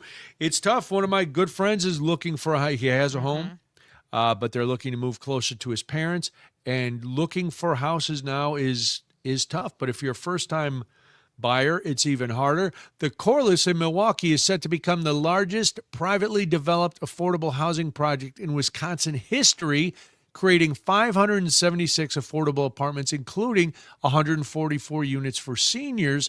The project has a $197 million price tag, highlighting how difficult and expensive it has become to build affordable housing due to higher construction costs, labor shortages, supply chain issues, and rising interest rates. Well, Wisconsin has a major housing shortage, which we have talked about before. So Wisconsin needs, according to state estimates, about 200,000 additional housing units by 2030. That seems like an insurmountable number. It is a big number. That is a lot. It is. And this shortage is contributing to higher rents and also higher home prices across the state. So if you're somebody who's like, oh, I'm not going to buy a house, I'm just going to rent. Good luck. turns out you're also going to have a lot of issues with lower rent. I mean, I'm going to be honest. We rent in Madison, and we don't have the most expensive home. We have a pretty median rental price at our home, and we're paying near $3,000, which is pretty normal for the Madison market for a home, right? We have a 3-bedroom home with 2 baths because there's 3 people living in our house, and that's what we're near $3,000. Not living in the lap of luxury either, people. Let me tell you. It is. It's amazing how much rent used to be for, if you couldn't afford a house, you could always afford rent. And now it's like, boy, I don't have enough money for a down payment. And most of the time your mortgage payment would end up being less than your rent is. But if you don't have that down payment or you have wonky credit, then all of a sudden all your rent payments don't matter. You could have paid rent for 15 years at a higher level than what your mortgage would be, but you still can't get that loan because, what if you can't make the payment? I don't know. Then I would be out on the street because my landlord wouldn't have put up with it for the last 15 years. Now, that's why I love this development that they've started in the Milwaukee area, because it required a lot of funding sources, including federal housing tax credits. They also had to use the city tax incremental financing system, which, if you're not familiar, TIF, that's right. TIF is how most of us know that. Environmental cleanup assistance, and also private investments. Affordable housing projects usually require this type of funding because the rents alone aren't going to cover your construction costs. And this is a massive, as you pointed out, this is a massive apartment complex. So you can imagine it's going to be a little pricey right now, right? You would think. It looks, it's going to be pricey to build. The renderings so far look really great. So because a lot of people still operate under the old affordable housing, you think maybe they're not the best. Maybe they're not in the best neighborhoods. But this is affordable housing in a desirable area in a building that looks as high rent as any other apartment building you're going to see constructed in the Milwaukee area. All of that. And I've been reading now there's also builders, they're building either developments that are just meant to rent, which is a sad state of affairs. So they're building like little neighborhoods of homes, single family homes, but they're doing it just for rentals. Yeah, absolutely. And okay. I don't mind that. I guess if and for some people, don't you think too? At one point in time, people would buy a house and they knew they were going to be in that house until the 30 years and their mortgage and a right of home ownership. People move a lot more now. Right. People don't stay in one place. And you've mentioned all the places you've lived. I've lived all over the country in houses, apartments, condos. So nobody stays. No. My daughter has moved, and she's only 29. She's moved a bunch of times. It's like, okay. And here's the thing. I mean, it is really spendy to buy a home. And we're not talking just in the urban areas of Madison and Milwaukee. In fact, prices are up all over the state. And if you are a young family, the median home price has climbed in this state to $340,000. Wow. That is over 6%. That's up more than 6% over the past year and nearly 96% over the last decade. Home prices have risen much faster than wages because, again, Wisconsin still at minimum wage, and the average first-time home buyer is now around 38 years old. Wow. I mean, when you have to have that kind of money, it's. I think back, and I know that this dates me, but back when we bought our first house, a $340,000 house would have been a mansion. Yes, for what you could have gotten for $340,000. I would look at those were the kind of houses that were out of everybody's reach. Yeah. You would look at those homes and go, what do the people do that live there?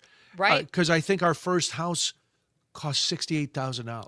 Yeah. Our first house cost 23 years ago. Our first house cost $90,000. Oh man, if you were going over 100, that's insane. Yeah, when we bought our house in California, I was like, I don't know how it was. It's like This is more than I ever thought I would spend on a house, ever. Right. And now I couldn't get a house for that. I know, and that's just it. I mean, and when we bought our very first house, it was an older home, full basement. It had 3 bedrooms. It had 2 bathrooms. It had everything that we possibly needed, including just under a 1/4 acre living in the city so that, our young children could run around in the backyard and we could live that American dream, because that's what everybody envisions in their life, right? Turns out that we're getting priced right out of our own markets is essentially what's happening. That's why I love this idea of the coreless as well, because this could be, and that's what the property managers and investors of this are hoping, is that this can eventually be some sort of prototype that they can use in multiple places across the state and tailor it to what that market specifically might need. So it's not just something that they could use in Milwaukee or Madison. It could be put in population areas with just under $10,000. Obviously, you're not going to have, or with 10,000 people, I'm sorry. Right. You're not going to have, 576 units, but what you're going to have is something that's better for that area and makes sense. Yeah, and once you get people in there, it starts paying for it. But you're right; the rents aren't going to build it, so you have to have all that other thing. I found it very interesting that Milwaukee leads the state in income to rent ratio, meaning people in Milwaukee don't make enough to cover it. It's very close to cover the rent. Madison is right behind Milwaukee.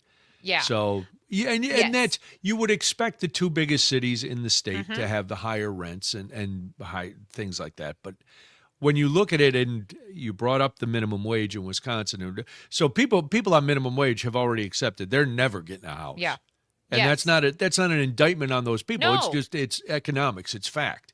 And we are keeping up with the trends of what's actually happening in the real world. That's essentially what's happening. When you're only paying people $7.25 to do a job, you can't keep up with the demands of what we're talking with these housing prices. In Madison and Milwaukee, for instance, the median home now costs about 5 times the median household income. So what are people supposed to do? I mean, this is why people are struggling so much to make ends meet. It doesn't help that, everything else is escalating in price as well. But at the same time, housing, we are literally in a housing crisis, I would say. If this is, especially in this state, I mean, if this is what we're talking about, if we are not keeping up with the price to income ratio, and if in some areas it's 5 times the median household income, and the median household income in this state, including lower populated areas, is $340,000. What are people supposed to do? We're not, and there's no more. You remember the term starter house? Like our first house was definitely a starter house. Well, experts here in Wisconsin are saying we need more starter homes. We need workforce housing, apartments, affordable housing. But yeah, you can't, like a starter home. That's where most couples, if they were going to buy a house, and ours was small, it was a bath and a half, 3 bedrooms, but it was a nice little brick Cape Cod, and it had a little yard, and it was our slice of the American dream, and that was at that time, that was what we could afford. And I look back on it now and go, oh man, we didn't realize how lucky we had it, because at that time it's always a stretch, right? You're always having to put in effort to make those payments, but you could do it. You could do it without having to worry that, all right, well, we can't eat, but we have a house. Right. I mean, when you're literally choosing between how to pay mortgage and what bills you should pay, or if you're able to get your medicines this much, we have a problem. Yeah. Like there is a major problem in the economics of this country, and I can guarantee that none of it is designed to help the average homeowner. Well, and I think it all goes back to like 2007, 2008 with the housing bubble, when they were giving out all these horrible mortgages. People were buying houses way, way above their means. Oh, yes. And then the bubble burst. And so corporations started buying up all these homes, turning them into really expensive rental properties, and there was never a reckoning. Everything just kept going up. It was like, all right, the corporations bought these houses. Now we've got them as property owners and managers, and now, regular folks have to be subservient to the companies and get there to try to have a place to live. It's rough. Well, on that note, we must move on to something calmer. How about flying kites? Love We'll this. talk about that. It's Daybreak on the Civic Media Network.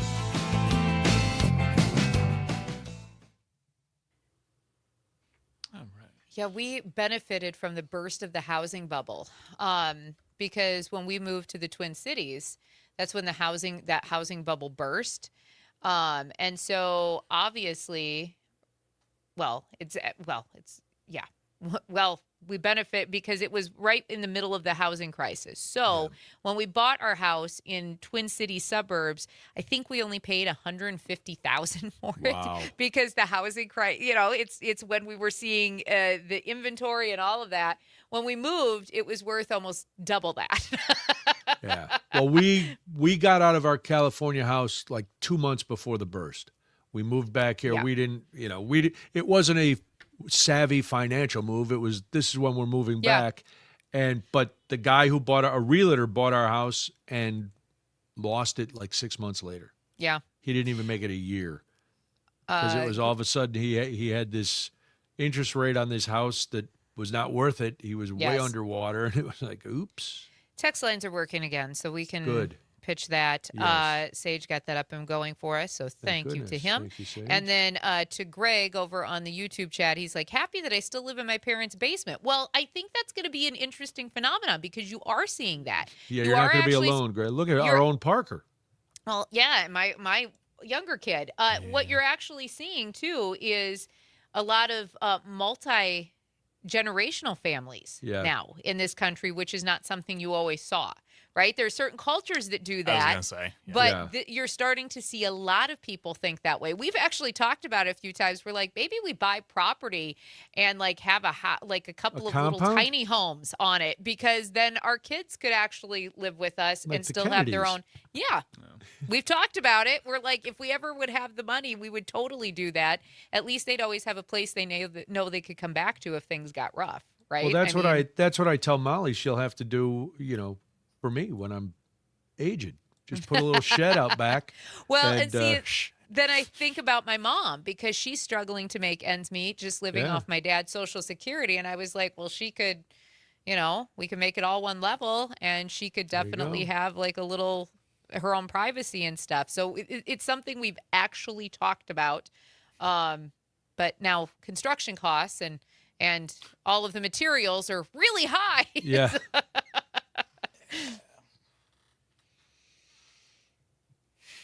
But no, it's definitely something we have contemplated.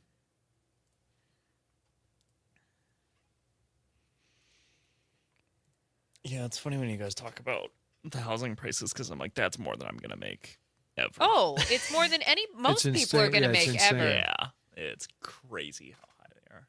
It's more than most people are ever going to even see in their lives. All right. We got about 10 seconds.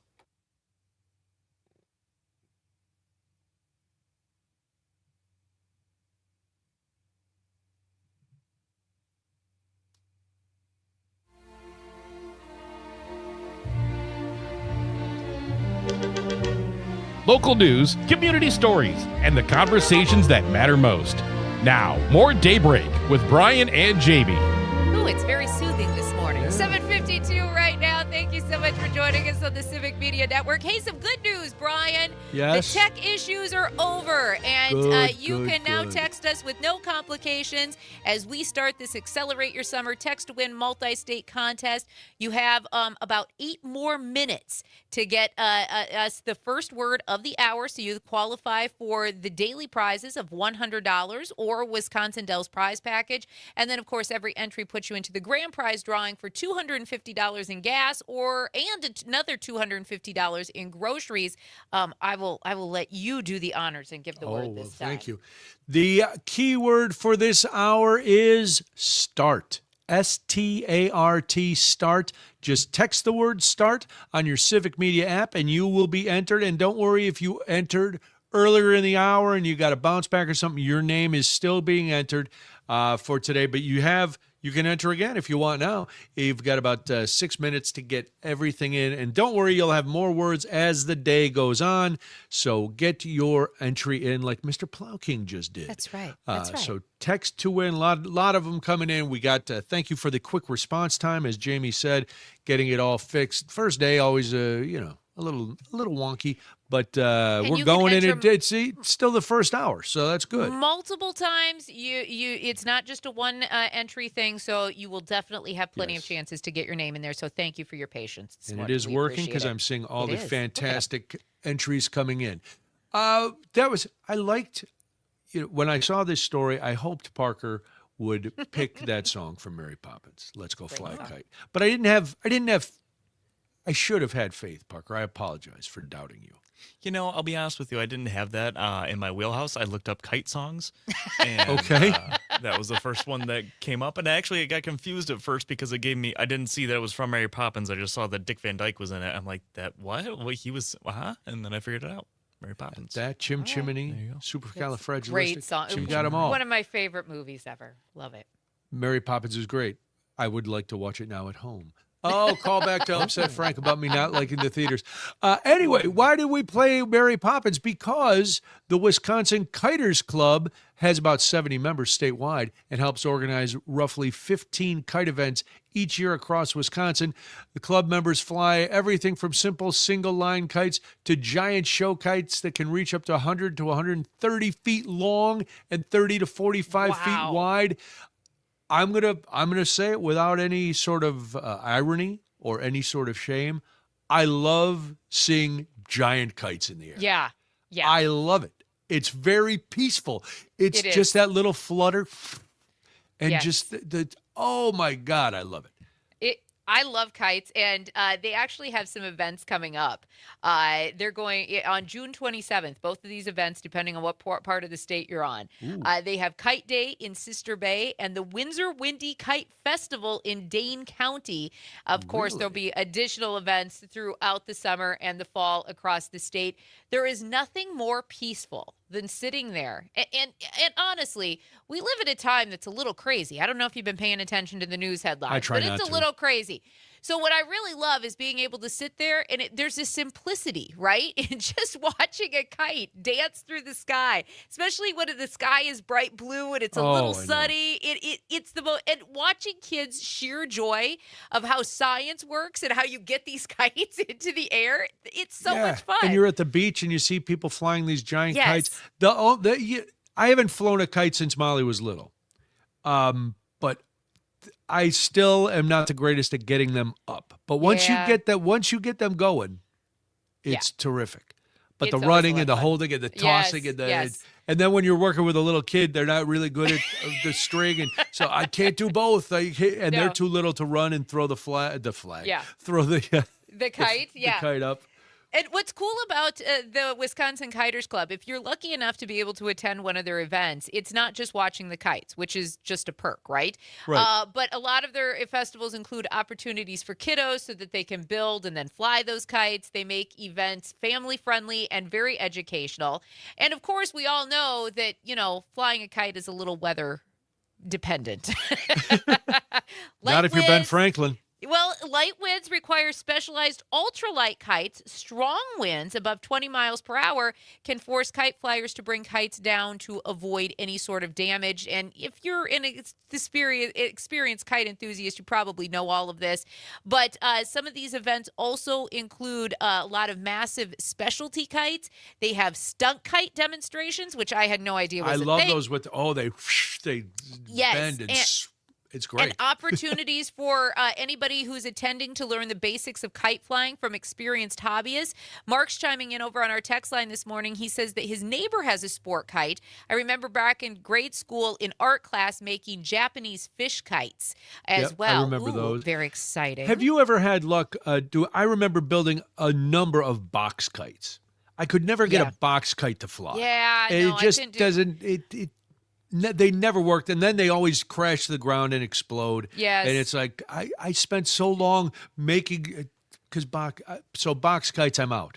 But Any other kind of kite, I'm in 100%. The other day, I was walking the dog, and we have a really small. Everybody in our neighborhood has really small yards, and I was watching a family. They had this kite. The kid was probably about 10, and this kite was bigger than he was. And he had it up in the air for a little bit, and then he got bored with it. And so as I'm walking the dog, I'm watching him. He's taking this kite. He's trying to get it through the two pillars of the front porch. He's banging the thing around. Then he had to try to get it through the front door. And I was like, and I looked at Aspen, and I said, that kite's probably never going to fly again. As I was watching the kid. It was massive, though. Oh, how many of us? Beautiful. We had flat or kites in the garage for years after they had flown a few times, and then you take them apart and put them back in the tube. And it's like, it's fun, but it's not an everyday kind of thing. It's like, ooh, it's time to go fly our kite today. But if you just need some simplicity in life, find one of these events. We could all benefit. It's soaring up to the atmosphere, up where the air is clear. All right, when we come back, there will be so much more. If you're listening on WMDX, we will talk to you later, or get on that app. You got about 15 seconds to text in START. More after this. It's Daybreak on the Civic Media Network.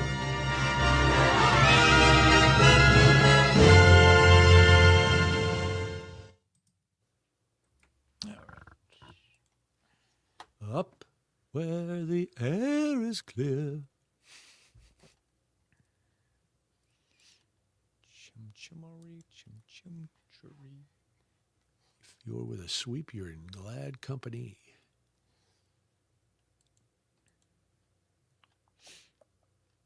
Didn't they make a new Mary Poppins a couple years ago? Yes, with Emily Blunt. Emily Blunt and I think Lin-Manuel Miranda? Yes. Oh, okay. It was not as good. I did not see it. No. Because that was like at the start of the reboot phase of movies. And that was also in the period of I love Lin-Manuel Miranda. I love him. He doesn't need to be in everything. He can't sing. He can't sing. He cannot sing at all. He's a horrible singer.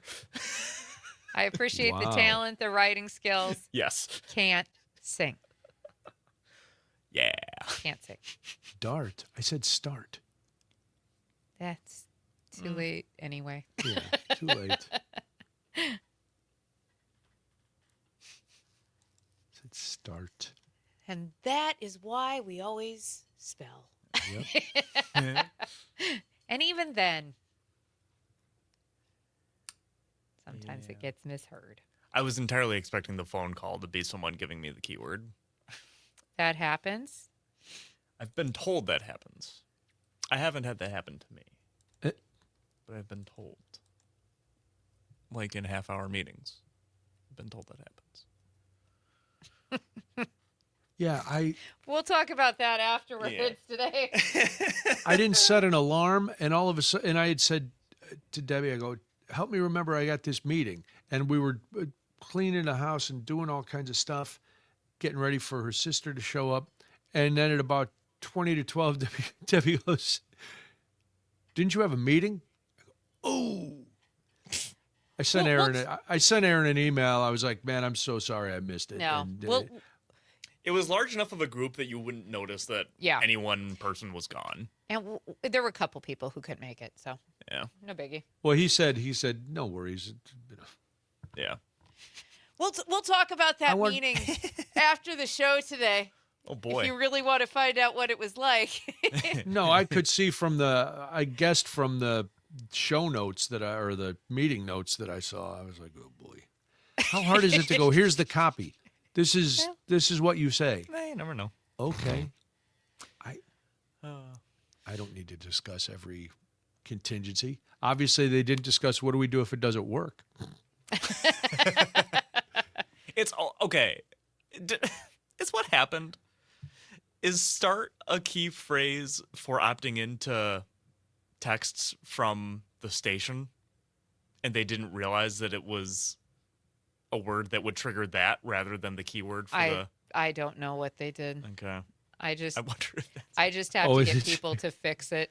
Yeah, well, yeah. Fix it. You fix us now. Fix it. Oh, I had numerous text messages out to anybody who I thought could possibly fix it. Yeah. But we got it. Somebody got to fix it. It's all good now. Yeah. there were a lot of entries flying in. So, And I think we probably got a lot on that first go around. We'll just manually have to do those. Yeah. That's no biggie. What I was expecting to. No biggie. We got a lot of text this morning from CFW in Eau Claire. A lot from MDX, WISS,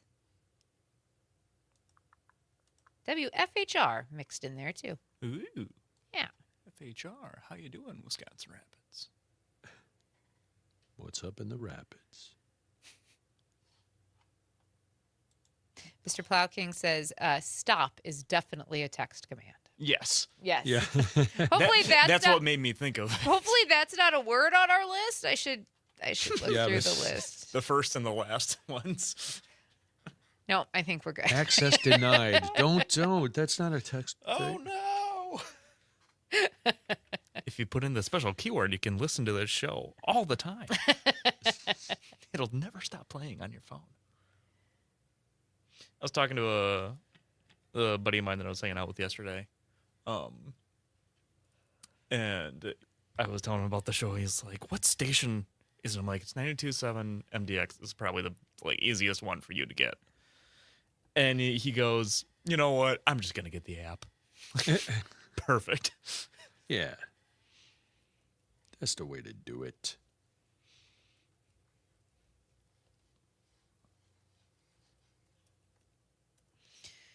I could not sleep last night. Holy buckets. I think I fell asleep finally at about 11:30. And at 12:52, I woke, for some reason, I woke up in a panic thinking that I had forgot to set my alarms and it was like super late because I think I finally fell asleep so hard. Then I was just up. I was no. This neat. sucks. Yeah. I guess I just have to be up now. Look at me laying here trying to pretend I'm sleeping. Oh, God. Oh, we don't have enough time for that. we got 10 seconds.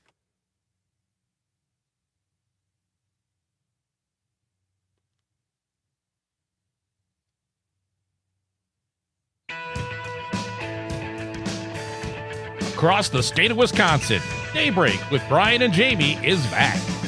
It's 8:06 right now. Thank you so much for joining us this morning. We do appreciate it. For anybody still wanting to play along with our Celebrate Your Summer multi-state text to win contest, your next chance to qualify for daily and grand prizes at 9 o'clock this morning. So just be listening to your favorite station and listen for that keyword. And then, of course, use your Civic Media app because it's all working now, Brian. Yes, everything is set, and we're doing this until Friday this week, and then all Monday through Friday next week. So you're gonna have plenty of chances, and we're giving stuff away every day, and the grand prize is at the end. So you've got a lot of time. Just keep listening, and then pay attention to the word because it does change throughout the day. So don't keep texting the same word we already gave you because it's not gonna work. This is how we make you actually listen. This is. Oh, now you're giving away the secrets. Now all the behind the scenes intrigue, and that's how we fool you into staying. That's right. But we're glad you're staying, and we also we do know that your phones work because we saw you texting in. So you can call us too, 855-75-CIVIC, 855-752-4842. We've been talking a lot about the new requirements for SNAP and Medicaid and everything else. Well, the work requirements don't take effect officially until January, but there's states that are already spending millions of dollars to prepare. Many states have to hire additional workers, upgrade technology systems, verify employment records, and determine who qualifies for medical exemptions. And the states are saying, hey, these new requirements are costing us a lot of money, and we're already having trouble with the budgets. So we've got lower tax revenue, and now you're making us pay all this. Several states estimate that implementation costs of these new rules that are basically keeping you from benefits that you need are costing states between $4 and more than $30 million. Between $4 million and $30 million, with some expecting ongoing annual expenses for staffing, technology, maintenance, and eligibility reviews. And it's just one more log that is being sent on. Who is calling? I'm sorry. No, you're good. You're good. You're No, good. I don't know who's calling. Why my phone is ringing. They want to enter the text to win contest, obviously. I guess hey, I don't have any inside information. I can't help you. So don't text me. It's not like I have an in. You don't see me going to the Dells with a prize package or getting $100 bucks. So right. no, but this is unusual. It's a quick sidebar. I never have the volume on my phone on. But because I've been dealing with all this stuff with my mom, I have the ringer on, and I forgot to turn the ringer off. Oh, it happens. It's off now. It will not happen you're good. again. You're good. It happens to the best of us. When it comes to the Medicaid, though, a couple examples of what's happening to these states. North Carolina, for instance, estimates that it's going to spend about $31 million per year enforcing these new rules. Ohio expects about $28 million over 2 years, while New Mexico projects $24 million over 18 months. Pennsylvania says that it's going to need to hire nearly 400 additional employees to manage work requirement verification and other new Medicaid eligibility rules. Now, of course, there is some help from the federal government, but a lot of these states are going to be required to do this on their own through, you guessed it, taxpayer money. Oh, so well, that's here good. that's right. So here in Wisconsin, these new work and reporting requirements are expected to cost taxpayers about $74.2 million per year in just administrative expenses. An estimated 63,000 Wisconsinites could be at risk of losing coverage because of the paperwork, the reporting requirements, or the eligibility reviews. And over the next decade, Medicaid spending in Wisconsin is projected to decline by about $7 billion under these new rules. But I thought we weren't having any cuts to Medicare and Medicaid. That's what we were told, right? And that system, that's while what we were told, yes. while the system was not the smoothest or the best run, it was still working. It was. And people were getting the care that they needed. Well, but that money, so where's all that federal money going if it's not coming to Medicare and Medicaid? It just must be benefiting somebody. We can't be just building up a surplus because I hear the debt is just skyrocketing. So it's got to be going somewhere. It's just not to us. So how do you feel when you hear this news? Like, oh, well, I'm all for fiscal conservancy, and I'm glad I'm all for that. But oh wait, now I'm losing my medical coverage and my having to pay for the upgrades to this system through your tax money. That's the second part of it. We're already paying huge property taxes. Yes. We're being taxed back and forth. Now they're saying, yeah, those cuts that we didn't make, you have to pay more to implement them. Mm-hmm. So 855-75-CIVIC, 855-752-4842. You hear this news. What does it make you feel? How do you balance this with what we were told or what's actually happening? And here's the thing, too, because I feel like this is always important to reiterate. Research from KFF found that about 92% of working age adults on Medicaid already work. They already attend school, they care for family members, they have disabilities, or they qualify for another exemption. And when states say that this is states are actually telling the federal government one of the biggest challenges is going to be tracking self-employed workers, the gig workers, which we know a lot of people are using right now, those jobs to make ends meet, seasonal employees, and people whose work hours fluctuate from month to month. And counties and local government are going to maybe have to shoulder some of this as well, because the burden is going to be on them to figure out and do the eligibility reviews and case management for all of those recipients. So this isn't going to be an easy process. No. Now, here's the other thing that states are finding. They're not getting a lot of help from the federal government right now for something that is, shocker, I know, I saw your face. Well, Shocking. who raise your hand if you're surprised. Of course they're not. You know why? Because this administration and this federal government that we have now is all about crazy big pronouncements. They're not about actually getting those pronouncements done or working through them, following through, making a case or clarifying what they want. It's just, we're doing this, and then they walk away. Yeah. It's like having a really bad boss who tells you some vague project that has to be done and then gives you no guidance. And you're like, what do we do now? Figure it out. Yeah. No, we can't figure out $30 million. Right. I mean, and that's just it. A lot of these states are already in budget shortfalls, and now you're asking them to come up with all of this other money through taxpayer funding, which means your taxes in some of these states and some of these places are going to go up because there's going to be so many requirements that these agencies have to fulfill. Now, just in case anybody's wondering, the federal government does help cover some of the technology costs, but again, taxpayers are responsible for a significant share of implementation and ongoing maintenance expenses. Now, but isn't it good, Jamie, that we're rooting out fraud in the Medicare system? This is what so many people were gaming the system and cheating that now 0.01%. Well, that's still something. Here's the thing. I'm not going to sit here and I'm not going to pretend that there are several parts of our government that don't need some sort of regulation, overhaul. Oversight is important everywhere. Yes. That's not the point. But here's the thing about this. Some states right now, including in Wisconsin, are concerned that any of the savings that they were going to get from removing people from Medicaid is actually going to be offset by the cost of administering this new program and by the increase in the uncompensated care when uninsured people eventually seek treatment in those emergency rooms.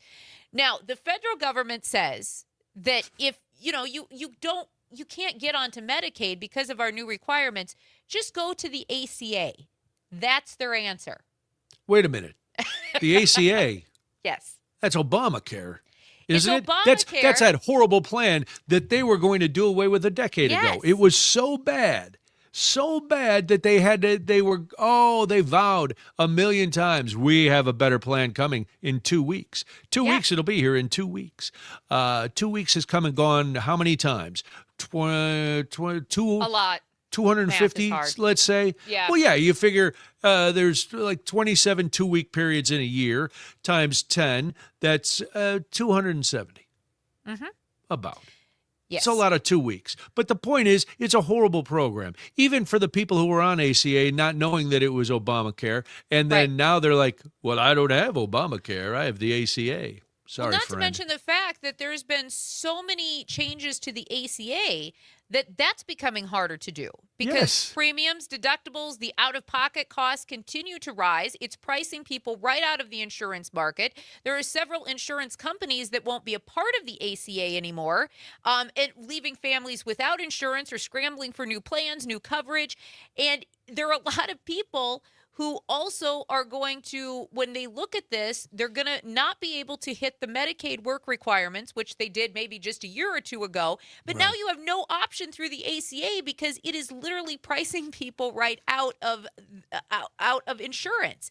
And it again becomes a question, just like when we were talking about last hour about the housing. What are people supposed to do? I think they're just supposed to either die or go away. Because the day, if you don't have insurance and you go into the doctor or emergency room, the rest of us who do have insurance are paying for that because our premiums are going to go up so that can be paid for. I mean, it's a never-ending vicious cycle. I'm sorry. Continue with your point. No. I'm listening because you're saying all correct things, but weak people get sick and weak people don't. We don't want weak people here. We want only top-tier, healthy homeowners to stay in this country, white, healthy homeowners to stay in this country. So if you can't afford insurance, well, maybe you shouldn't have gotten sick. But if you can't afford a house, us educated. They also want us having more children. They also want us working with one incomes in each house. Because we are creating a level of this society that is for nothing but labor for the ultra rich corporations. That's what, and also the less educated the populace, the less questioning they do. Because if we don't know any better, how are we going to say something is wrong, or how are we going to stand up? So we stay uneducated. Have more kids. Well, you can't really afford those kids, but we don't want you to have an abortion. So you're going to have all these kids, and then they're going to be just more people in the workforce. it's a whole vicious cycle that is playing out. When you take away people's abilities to have a place to live and health care, and you make getting food benefits so complicated, you can't always blame it on corruption and misuse. Sometimes you have to blame it on yourself. Go in, fix the problem. Don't punish the recipients, fix the problem. Here is literally where we're at. People are going to lose coverage because they missed paperwork or they couldn't navigate the reporting system. They work seasonal jobs. Maybe they drive for, a rideshare company. Maybe they farm. Maybe they're self-employed.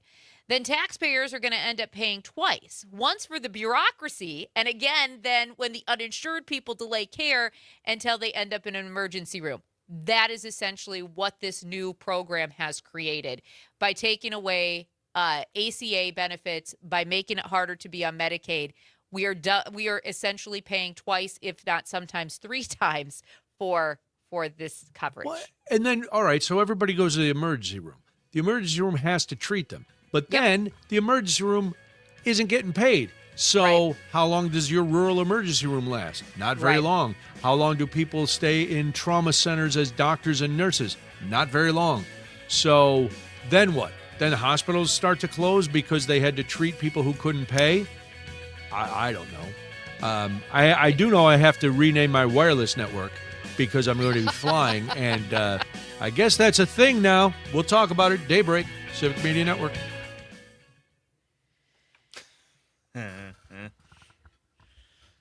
What's wrong, Parker? No, just the name of the network. How stupid do you have to be?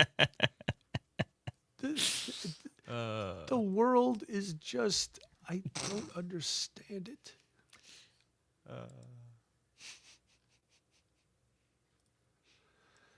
Oh, boy. But it was a funny joke. Get it? People are just, yeah. How did it take 4.5 hours for somebody to notice that? That was the other thing, too. Yeah. Glad to see everybody's really paying attention. Yeah. What do you figure the flight from Newark to Spain is? 8 hours tops, 6 to 8 hours. So you're halfway across the ocean. It's a 9.5-hour flight. It can't have an internet. Well, no, they were. I guess they were delayed for 9.5 hours. Oh, okay. Yeah. Let me see. Turned around after being in the air for about 4.5 hours. So they were halfway there. Yeah. Is it a 9-hour flight? They were delayed 9.5 hours. Let me see. But the first sentence, they were in the air for 4.5 hours. Yeah. Let me see how long of a flight it is. Yeah, you're right. It's about 7 to 8.5 hours, depending on your stops. Right. Okay. I imagine that it would be an international incident if they had let it go to Spain. Hey, we're coming in hot. What do you mean? They're really hot. So we're just keeping our fingers crossed. We're gonna need that jetway ready to go because we're getting these people off this plane faster than you've ever seen. And have some of those foam trucks around. Why? What's going on? It's nothing. Don't worry about it. Don't worry about it. Just and maybe get everybody away from the windows in the terminal. Yeah. What? Cover the kids' eyes. 10 seconds till we're back. Don't worry about it.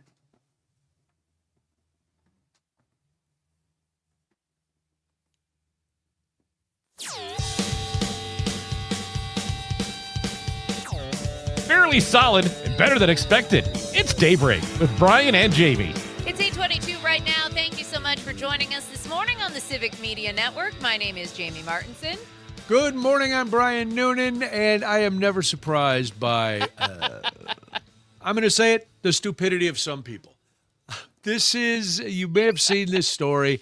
A United Airlines flight that left Newark, New Jersey to Palma de Mallorca, Spain, turned around after being in the air for about 4.5 hours. And we just were looking, a flight from New Jersey to Spain is anywhere from 7 to 8.5 hours. So they've been in the air 4.5 hours, which, if you know anything about geography, puts them pretty much right over the ocean. Yes. And you may think, what happened? Why did they have to turn around? Well, because somebody on the plane had named their Bluetooth device Bomb. So very clever, I guess. Like my phone is Brian's iPhone. Very inventive. I know, very creative.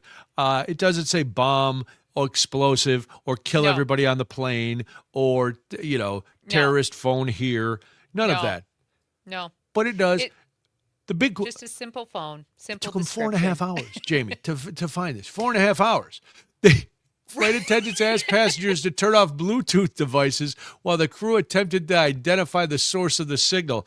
And you know that one person was going, oh, no. Oh, no. My little joke has backfired. Right. And, of course, airlines have to treat any possible bomb threat seriously. Yes. So they did officially have to turn around and go back to Newark. And passengers were evacuated while authorities conducted this full security search of the plane and the cargo areas. The flight was delayed by roughly 9.5 hours before departing again and arriving safely in Spain. How upset are you if you are one of the other passengers on that plane and you are now stuck in the, and I've been to the Newark new airport. Trust me, awful. It's awful. The 9.5 hour delay is about 3 times the life expectancy of this person once we find out who he is. Or she, gosh. or them, or they, whoever they are. Could you see, that would be the part. Okay, fine. 4.5 hours in the air. United finally figures it out. They turn me back around.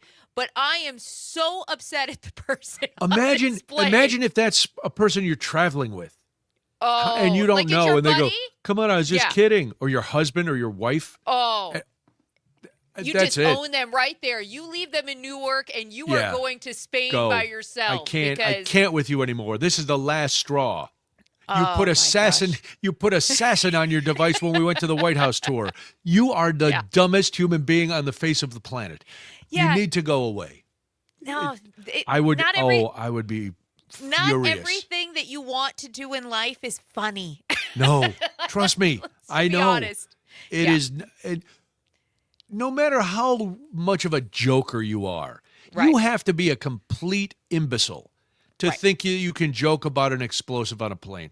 I fancy myself I make a lot of jokes about things where I'm at. I have never made a joke at an airport. You know why? Because I don't want to be taken in a back room, stripped down to nothing, and have them look at every orifice for some explosive device. Right. They will find an explosion if they look hard enough, but it won't be what they're looking for. Why a dog sits there and watches you just in case you have an itch on your nose or something, right? Because, nobody wants to do that. Nobody wants to be in that position. But that's where, as soon as I saw this story, first thing that hit my mind is I would be so mad at this person. Like, there wouldn't even be words at that moment in time if I was stuck in You were Newark already for halfway 9.5 there. hours. You were almost there. You were already speaking Spanish. You were tasting the vino tinto. You were ready. It was going to be, oh, my goodness, I can't wait to get to Spain. It's going to be lovely. And then because you Then think you're going that back you to have Newark? That's very disappointing, by the way. That's super disappointing. And you're in Newark for 9.5 hours. Half hours. Yeah. Now, United also had a run-in here in Wisconsin. Oh, good. Did you see this story as well? I did. A United flight from Chicago to Minneapolis had to be diverted to Madison Friday night because of a passenger disturbance. Now, this one wasn't quite as dramatic or stupid. Yeah. This was a 75-year-old passenger who was having a mental health crisis. He was detained after the plane landed. No criminal charges are expected. There was no threat to the public. And I don't believe that they were detained at Dane County for 9.5 No, they just grabbed the old guy, took him off the plane. Wow. And that was it. But because once you get on a plane, at least me, and I don't think I'm unique in this, you have a mental timetable of how much. I know exactly how long I have to be pent up in this tube. I know exactly when I'm going to land. I've budgeted out my bathroom breaks so I don't have to go. I'm rationing my water so I don't have to use the bathroom. I'm ready. All of that. That's it. And then something like this happens. You're like, oh, I'm very impatient and I have no goodwill for these people. Like, even I feel bad hearing this story about Right. this gentleman having a mental health crisis, in the moment, I would have no sympathy. No. All I would see was, Because you don't know the dude, details, right? You don't know yes, the details at the moment. So exactly. it turns out that he was having an actual crisis. But at the moment, he just looks like a disgruntled passenger who's creating havoc for everybody else. And now I am inconvenienced in my flight. And that's just That's it. the main thing. I don't want to be inconvenienced. No, we've done so much traveling, way too much, probably my quota for the rest of the next year. Okay. And we've done so much air travel. But at the same time, we were inconvenienced by little things like a piece of carpeting that was a tripping hazard that took over an hour to fix while we sat on the plane. Yes, I'm not joking. We sat Corey on didn't the have plane. duct tape in his carry-on that he could just jump down and.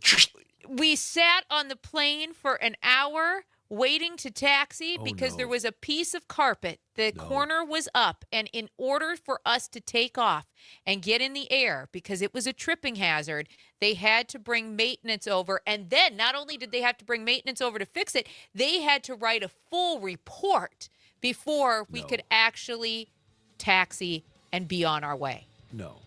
Yes. Yes. Nope. I don't even want to hear this story. It is unacceptable to me on so many levels. But the Wisconsin Supreme Court is thinking of drawing another congressional map. So we'll get to hear about gerrymandering, which Jamie loves to talk about. So we'll do all that after this. It is Daybreak, and this is the Civic Media Network.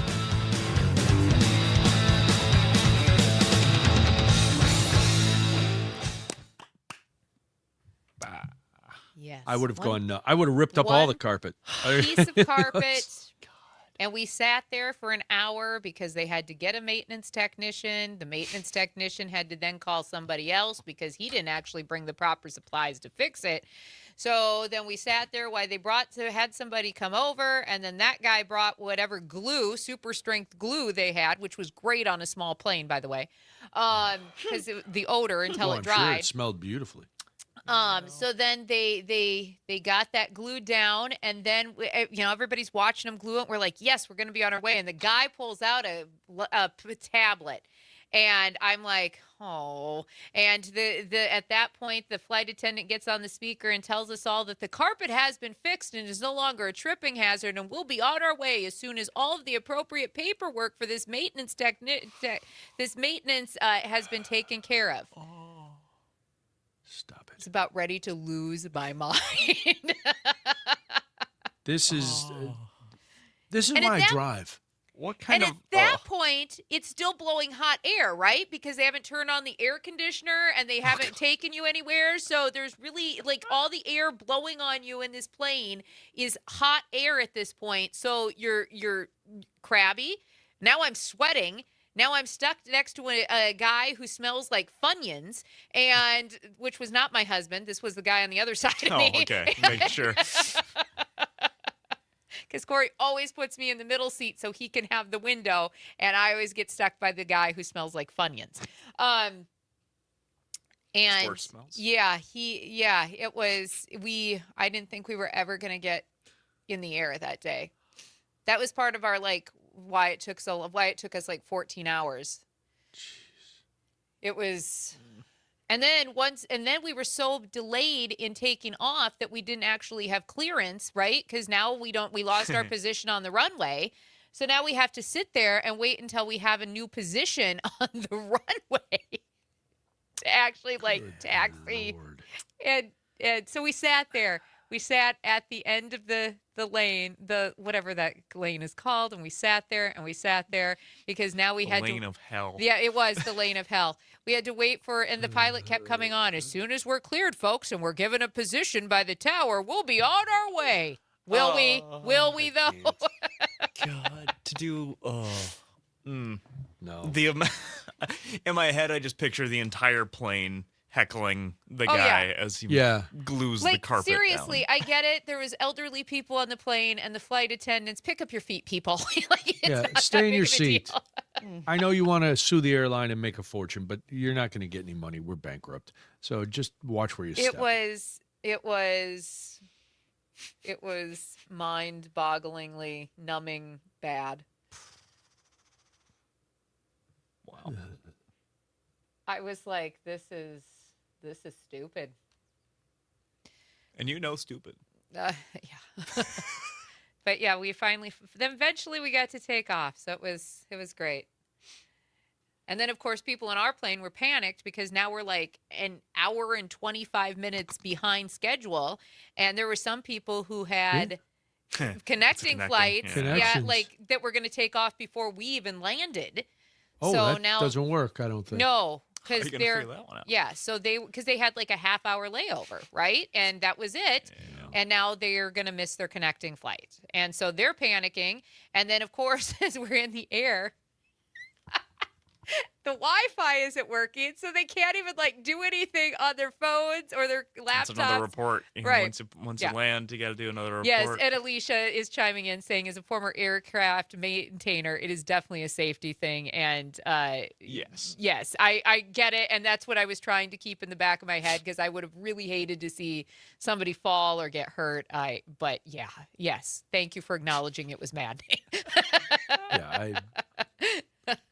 But didn't they see that before everybody got on the plane? That was my thing. Did somebody rip it as they walked in with their giant roller bags? I don't know. I mean,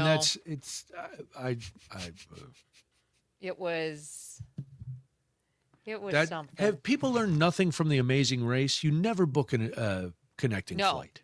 No. Never. That's where all races are lost. 10 seconds till we're back.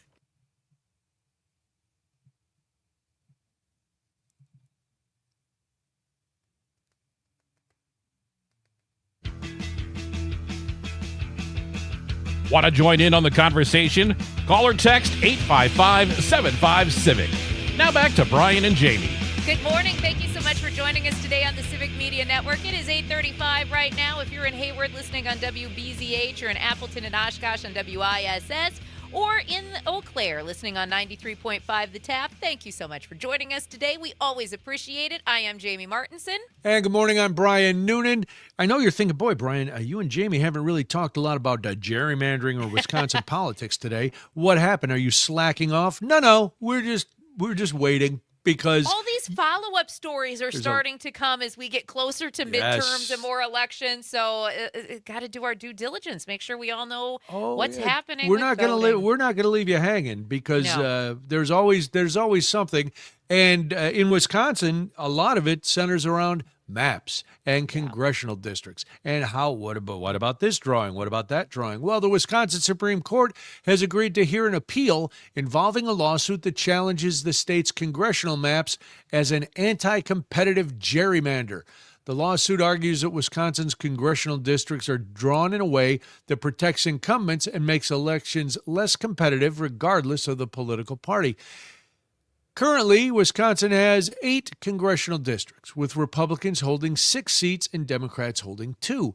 The case doesn't seek changes before the 2026 election. Instead, supporters are hoping for a trial in 2027 that could potentially lead to new congressional maps for the 2028 cycle. Jamie, we all know gerrymandering is one of your pet project. You don't enjoy gerrymandering, but you enjoy pointing out gerrymandering and trying to remedy gerrymandering. Well, because as I've said before, it's essentially a way for our incumbents to feel like they're safe. And at the same time, it is a way for our elected officials to basically pick their own constituents. Mm-hmm. And that is the problem with it. It takes the power right out of the hands of people. And we've seen this happening across the state. Wisconsin was the test case for it for years. We don't need to litigate all of the history of it. But the fact that we have fairer maps now is good. That is absolutely a positive, good thing.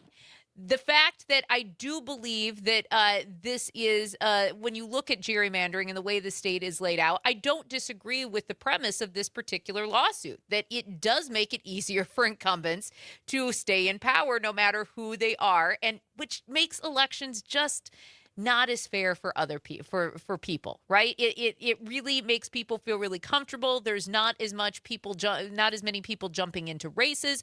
There's not as much of actual ideas because, well, they just assume that they're safe. And because they've always been elected, and that party's always been elected in that particular district, that's what's going to happen again.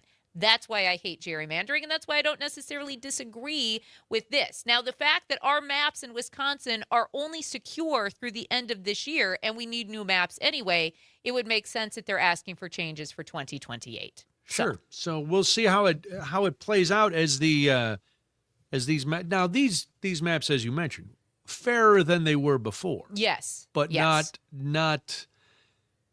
not perfect, and nothing's ever No. going to be perfect as much as No. we want it to be. And there's still going to be, even if you redraw the maps, there's still going to be an edge for an incumbent. But if there's a little more of a challenge there, to your point about them becoming too confident, that's the problem. If you believe that nobody who runs against you has a chance, if your party has a lock on that district, no matter who that is, there is a temptation, and we've seen it, to take things for granted, let's say, or do things that are a little bit questionable because, well, I'm in. This is my gig, and instead of it being a 4 or 6 year job, Right. it becomes your lifetime career, and once you're in, you do what you want to do, basically. Well, and that just leads to my other pet peeve in politics, right? It's how people get rich being in office, depending on what position they're holding, and that which also creates issues, and why then people get so complacent, and why they continue to keep running for that job. It's not a fair system for the actual people that it should be fair for, which are the voters, right? That's what it comes down to. Right. Now, a special panel of judges in this particular case actually dismissed this lawsuit in April, ruling that only the Wisconsin Supreme Court could decide whether congressional maps should be overturned. And attorneys challenging those maps argue that their case is not about partisan advantage, but about whether the maps unfairly limit electoral competition. And now there's some concern because it's a liberal majority on the Wisconsin Supreme Court, and they voted to hear the appeal, while the court's conservative justices criticized the decision and questioned why the case is being considered. Because we want elections to be fair for everybody, not just for some. I mean, and I get it. It's a hard concept for some people. Those people, do they really need to vote? I mean, we're all saying, oh, everybody's vote should count. Should they? That's kind of what the Republican justices are thinking. That's people are, oh, we knew we didn't like you. Yeah, I didn't know. That's not my thinking. That's the judge. No. But here's my question though, and I don't know. There's no way to tell. There's no way to get an accurate answer. But all right, so we finally get good maps. Is that going to make the change that we hope comes to the system? Is it just because there's a little more competition? Is that there's a little more competition, say, in the first race? But then once somebody's in, most of us, unless somebody does an egregious job as a representative, we're like, oh, they know what's going on. We're gonna keep them around. So are we always chasing something we can never catch? I think it's a good first step.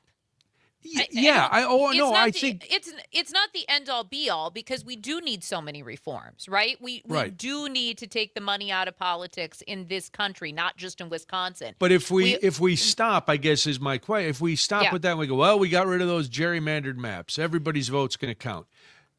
We can't just say that's it. That's not the end. And we can't be complacent in that, because that's just it. It is only one tiny step in what needs to happen in election reform.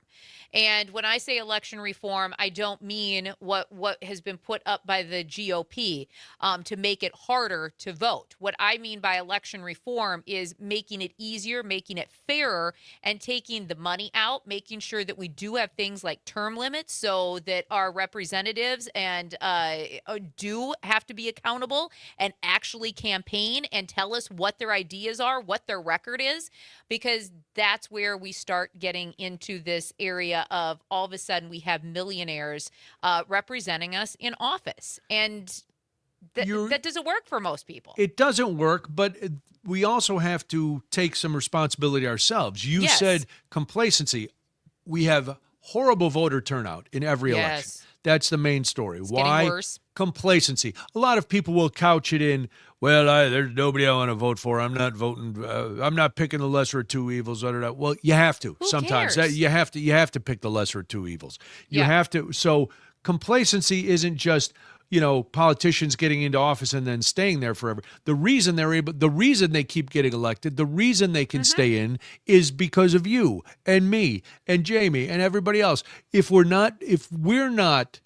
we get complacent and we get apathetic and we decide we're not going to vote, well, then how do you ever expect things to change? Right. And yes, it's fun to stay on the sidelines and grouse and grumble and complain, but it's not that hard to go vote, to be honest with you. So there's really no excuse, and yet it's easier to push the blame other places. Absolutely. And there's plenty of blame to go around. And here's the thing. On Friday, if you were listening to this show, we got a lot of pushback from listeners because we brought on a GOP strategist talking I don't know about what you're talking about. Tom Tiffany's campaign. Here's the thing about that. If you were angry with us, that's cool. That's your prerogative. But here's the thing. If you were so angered that you felt like you needed to reach out to us, put that energy into campaigning for your favorite Democratic candidate right now. Go door to door. Do all of the work. Put in the grassroots effort. If you were that angry with us that we had that conversation, and then turn that around. You can still write us about it, but and then turn that around. Of course, we want to hear from that. You don't need to agree with everything we do, but then put that into action. Because then after the primaries, if your candidate that you work so hard for doesn't get elected, put that same energy into the candidate who did win the primaries and is running against Tom Tiffany. Nope. If you didn't like that conversation. But that's how there's the problem. And this is not, well, it is a Democrat thing. Sure. You got to back the horse that you dance with the one who brought you. And whether you like that person or not, weigh the pros and cons. But we can't become complacent because that's how you get these people staying in. Yes. All right. We've also talked a lot about absentee mail-in voting. Oh, this story man. is funny to me. Mail-in voting. And you remember there were a couple of ballots that got to Madison. I think it was 8 minutes late on election night. Well, can't count them. And then they went, no, you can count them. Yeah. And then they're like, oh, well, now the top election officials here in Wisconsin are asking the Postal Service to improve mail delivery after a report that could you guys do your job better?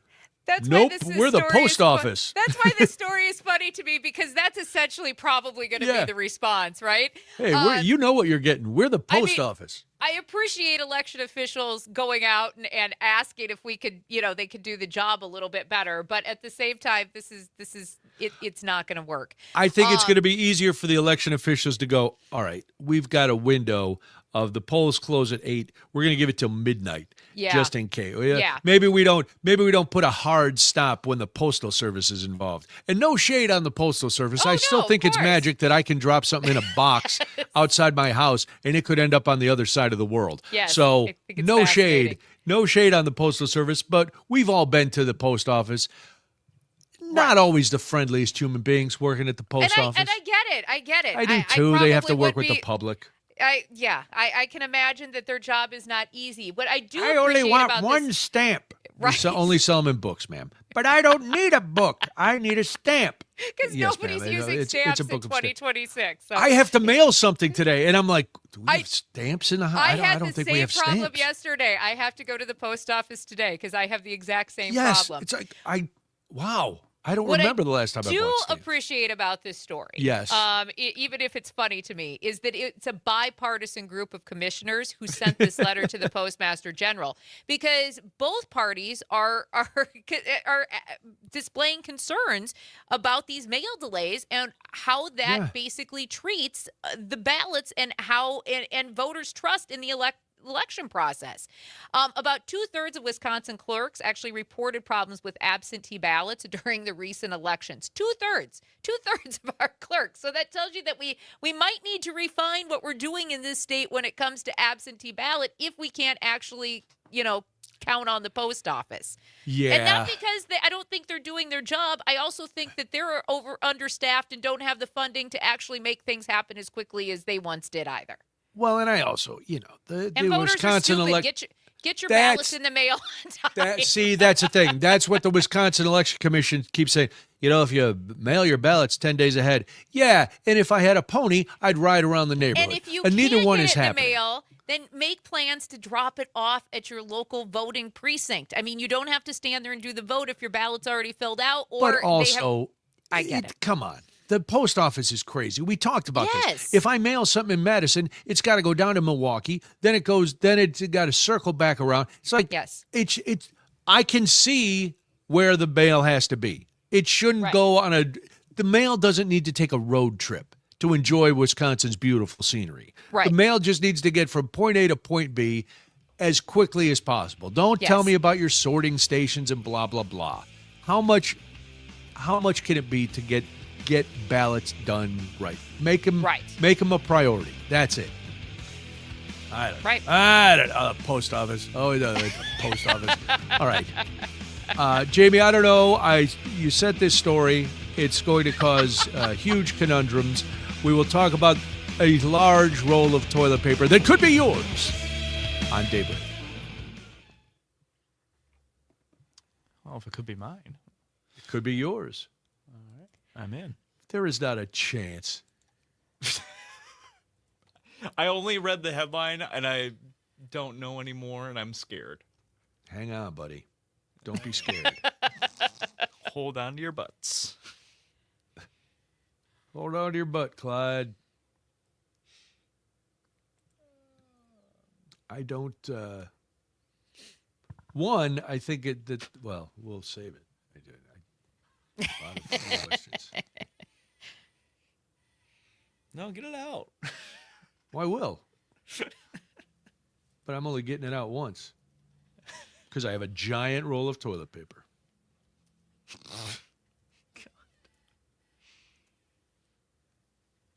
I got to meet the marketing genius who came up with this. Right? You know people's problem, Bob. Not enough toilet paper. A lot of people are full of shit. We know that. So we have to... Sorry, stream. I know. I apologize for my language. Alicia, but that's the only in. that's the only word that worked there. Let's be honest. It is. It is. Yeah. Sometimes it's just the most appropriate. Yeah. It was like when we were talking about the voting story or the plane story. There were so many things that were coming to my mind that were not FCC compliant. So I was trying to guard. Yeah. Alicia says that when we were talking about candidates needing help, yes, they are looking for volunteers, especially down ballot candidates. Put any anger you had against us talking about Tom Tiffany's strategy into helping get a Democrat I don't know what you're elected, talking about, Jamie. I have no recollection of what you speak of. Yesterday when we were walking around, we were by the Capitol, and there was a guy trying to get signatures to get on the ballot. He wanted to run for, I think, sheriff in Dane County. And he's like, yeah, I don't know if you guys saw what happened at the Ridgeland Farms. And I'm like, I know all too well what happened at the Ridgeland Farms, my friend. And frankly, I don't want to get into this with you. I'm just going to tell you I work in politics, and I'm leaving now. Oh, is that what you work in politics? Yes, I told him I work politics adjacent, so I said I politics won't sign adjacent. It. Yes. I work politics adjacent. What does that mean? I know how to vote. Oh, all right. Yes. Cool. Cool, man. The best part about Friday's show is that it ran 4 times over the weekend. Is that why I was seeing 2 more on Saturday, texts 2 on come Sunday. Oh, I thought it was Yes. okay. Yeah, I have questions about that for after the show now? too. That is another because conversation. they didn't seem to make sense with what we had talked about. But no, because I didn't. But I was like, oh, okay. I guess we're I figured we were rerunning. 15 seconds till we're back.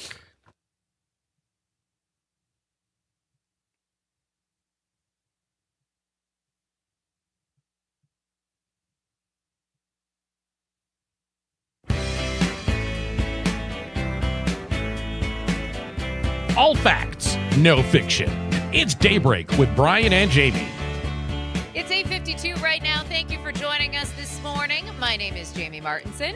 And I'm Brian Noonan. Jamie, I'm going to let you You found this one. I'm just wondering, how much toilet paper do people go through? Sure. A lot. Depending on the season, you probably go through a lot more. Yeah. I know my wife likes to pretend she's in a hazmat unit when she's Yes. using the bathroom and is completely covered. We Sure. go through a lot of toilet paper. I've never thought of getting a roll so big that it would, quote, might last forever. You know, after I looked at today's show, I figured going out into our last break, I had to get the bee out of my bonnet by talking about gerrymandering and talk about something much funnier. Of course, yeah. Because the Charmin Forever Roll. This is a thing, and you can now purchase this. It is a giant toilet paper roll designed to last much longer than traditional rolls. It measures about 12 inches in diameter, roughly the size of a small tire or oversized wheel. Each Forever Roll contains about 32 times more sheets than a standard toilet paper roll and roughly 4 times more paper than Charmin's Mega Double X rolls, making it one of the largest toilet paper products available to consumers. Now, here's my favorite part about this. Charmin is launching this as a Father's Day potential gift. Because apparently I'm going to stop you right there. Anybody gives me toilet paper for Father's Day, listen. It's not. Here's the secret. I'm gonna blow it. Sorry, Okay, dads. all right. I'm giving it away. That's the only place you don't bother us.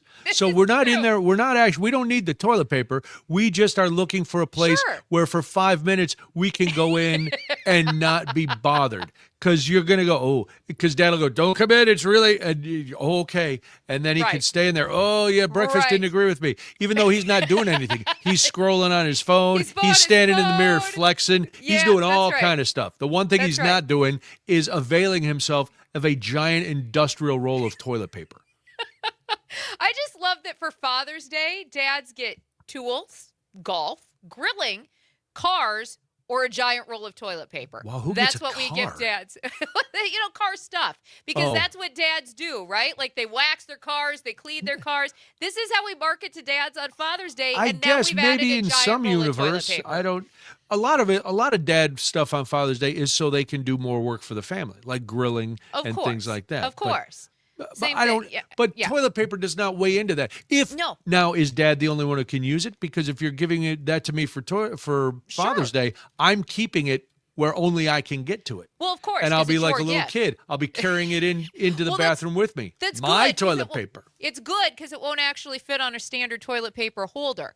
Good. So the Forever Roll starter kit comes includes 2 oversized rolls. And a custom stainless steel floor stand that's about 21 inches tall and is designed to fit in most bathrooms. Now, Charmin says a single roll can last about 1 month for an average household. That's not forever, Jamie. No, That's what I was it's going to not. say. How is it a Well, that's forever for starter kit? Yes, and meaning that the starter kit provides approximately 2 months of toilet paper, because if you're just doing the standard roll, right, while reducing the need to constantly replace the rolls. So you get 2 Is months this of toilet really a paper. problem for you lazy folks? That it's too hard? I got to replace the toilet paper. I don't know. We ran out of It's toilet so paper hard. this weekend at our house. I had no idea the Costco mega pack was gone, and we no. had to make a run to the bathroom because the kid's been dealing with a cold, and he doesn't use Kleenex. So he uses toilet paper to blow in? Yes, Okay. because he's like, Okay. why do I want a slimy Kleenex when there's 2-ply? That's actually what he says to me, and so Use 3 Kleenex. we ran out of toilet paper, and so it was an emergency conundrum. I would have given anything to have the Forever Roll sitting in a drawer somewhere. But that's different. If you run not out, gonna like fit I'm in a very, drawer. I don't know what kind of toilet paper drawer you got. I have a junk drawer. I don't have a TP drawer. I have to say this, and she's not listening. My wife is the roll. She leaves the one square on there, so there's just I enough to hate cover the that. cardboard. But I you hate pull, that. you get one square, and I'm like, and What is it I always supposed keep to a do full for pack. me? Nothing except aggravate me. I keep a full pack right under the sink in the Right. cabinet there. So Yes. there's all you have to do. We don't have a giant. It's not like she has to walk 50 yards to get No. more toilet paper. No. All she has Right to do there. is bend over and take Yes. it. And I even got the kind of toilet paper holder that you don't even have to It do has the an squeeze. open end. It's Yes. open ended. It's Yes. the easiest thing. Yes. Sloth, one of the 7 deadlies. Do not enjoy it. One do of my not enjoy things in our house is when I walk into the bathroom, because I drink a lot of water. So sometimes we're like in emergency levels, right? And I Gotcha. also hate going to the bathroom. It is such a waste of time. It interrupts stuff I'm doing. So it really upsets All right, me. that's a hot take. So- I've never heard it. You know what I hate? I don't know, racism. Nope. You know what I hate? Civil unrest. Nope. Go into the bathroom. It is a nightmare. Every time I'm in the middle of something, I'll be like, now I have to pee. So I have to stop what I'm doing. I have to go in the bathroom. I have to do my thing, and I'll sit down, and I'll look over, and I'll be like, there is not even a square on that toilet paper roll right now. They have cleaned it completely off. They've left me nothing, and then I'm stranded. And that's why now we have a cupboard in the one bathroom so that there's always toilet paper there. And then all I have to do is reach around in see, this is why I have my bathroom, because I don't have to worry about this. I fill the toilet paper roll. I make sure that I am not sans toilet paper in the middle of an emergency. I don't care what they do in the boy bathroom. Well, and you would think after, and you can imagine, I've pointed this out to my wife. I go, could you please not just leave one piece of toilet paper? Oh, I'm sorry, I didn't know. Okay. Hey, could you please? Now, after about, how many times do you think it would take to change somebody's behavior? I haven't reached that point, so all your guesses would be for naught, because there is no number. There is no number that makes it okay. Has this been ongoing since the start of your marriage? We have been married 34 years. Okay. And yes, there has never, she loves to just, and God forbid one day I forget to put the seat down. Oh, you would think I set the house on fire, but she can leave one square on the roll. There we go. I got it all out. It's Monday. I feel better now. All the rest of the world's problems are still on fire. That's right. But we'll be back tomorrow to dissect all of those. Thank you for listening and being part of the program. I'm Brian Noonan. This is Daybreak. I'm Jamie Martinson. Thank you so much for joining us today. You are listening to the Civic Media Network. Another chance to win with Text to Win coming up at 9. Mr. Plowking sent a photo. Not of him, his dog on the toilet. Is it a bidet picture? No. Oh, because he said photo. bidet. He said bidet in the YouTube chat, which, yes, I've never tried a bidet. I'm interested. No. It seems like a better idea. Bidets are weird. They squirt water I'm in sure, them. but Wouldn't it you seems still like a better need- idea. But it's a picture of the Forever Roll. Yeah. Yes, I've seen that. $20. I was laughing at that for the entire segment because it is so comically large. It is really large. It looks like one of those rolls that you'd see like in a Walmart bathroom. That's in the it's a giant big thing. industrial The thing. industrial. No, I don't need that. But I bet you Plus, this is softer than in the I don't Walmart like- bathroom. Oh, I hope It so. better be. I don't like Like the Charmin. one Charmin. ply? Oh, I don't like Charmin beads either. up too much. No, I don't like Charmin at all. Plus, then they have like the ultra soft and then the ultra strong. And the ultra soft is weird. I don't need my toilet paper one ply hard, but I definitely don't need the ultra soft. Like, I feel like the ultra strong is probably where it's at. I don't want quilted. I don't want. No. We use sand. I buy the big packet sands. Yeah. It's nice buy and the soft. Kirkland. You said sand. Yeah, we use sand, Parker. Back Grit- in my day, we used grit. sand. That's one way. Like- All Tell right. you what, you build it up, you get a nice mortar, you just scrape it off. All right. That's it. Live stream. That's all it needs. Goodbye. Bye, live stream. We're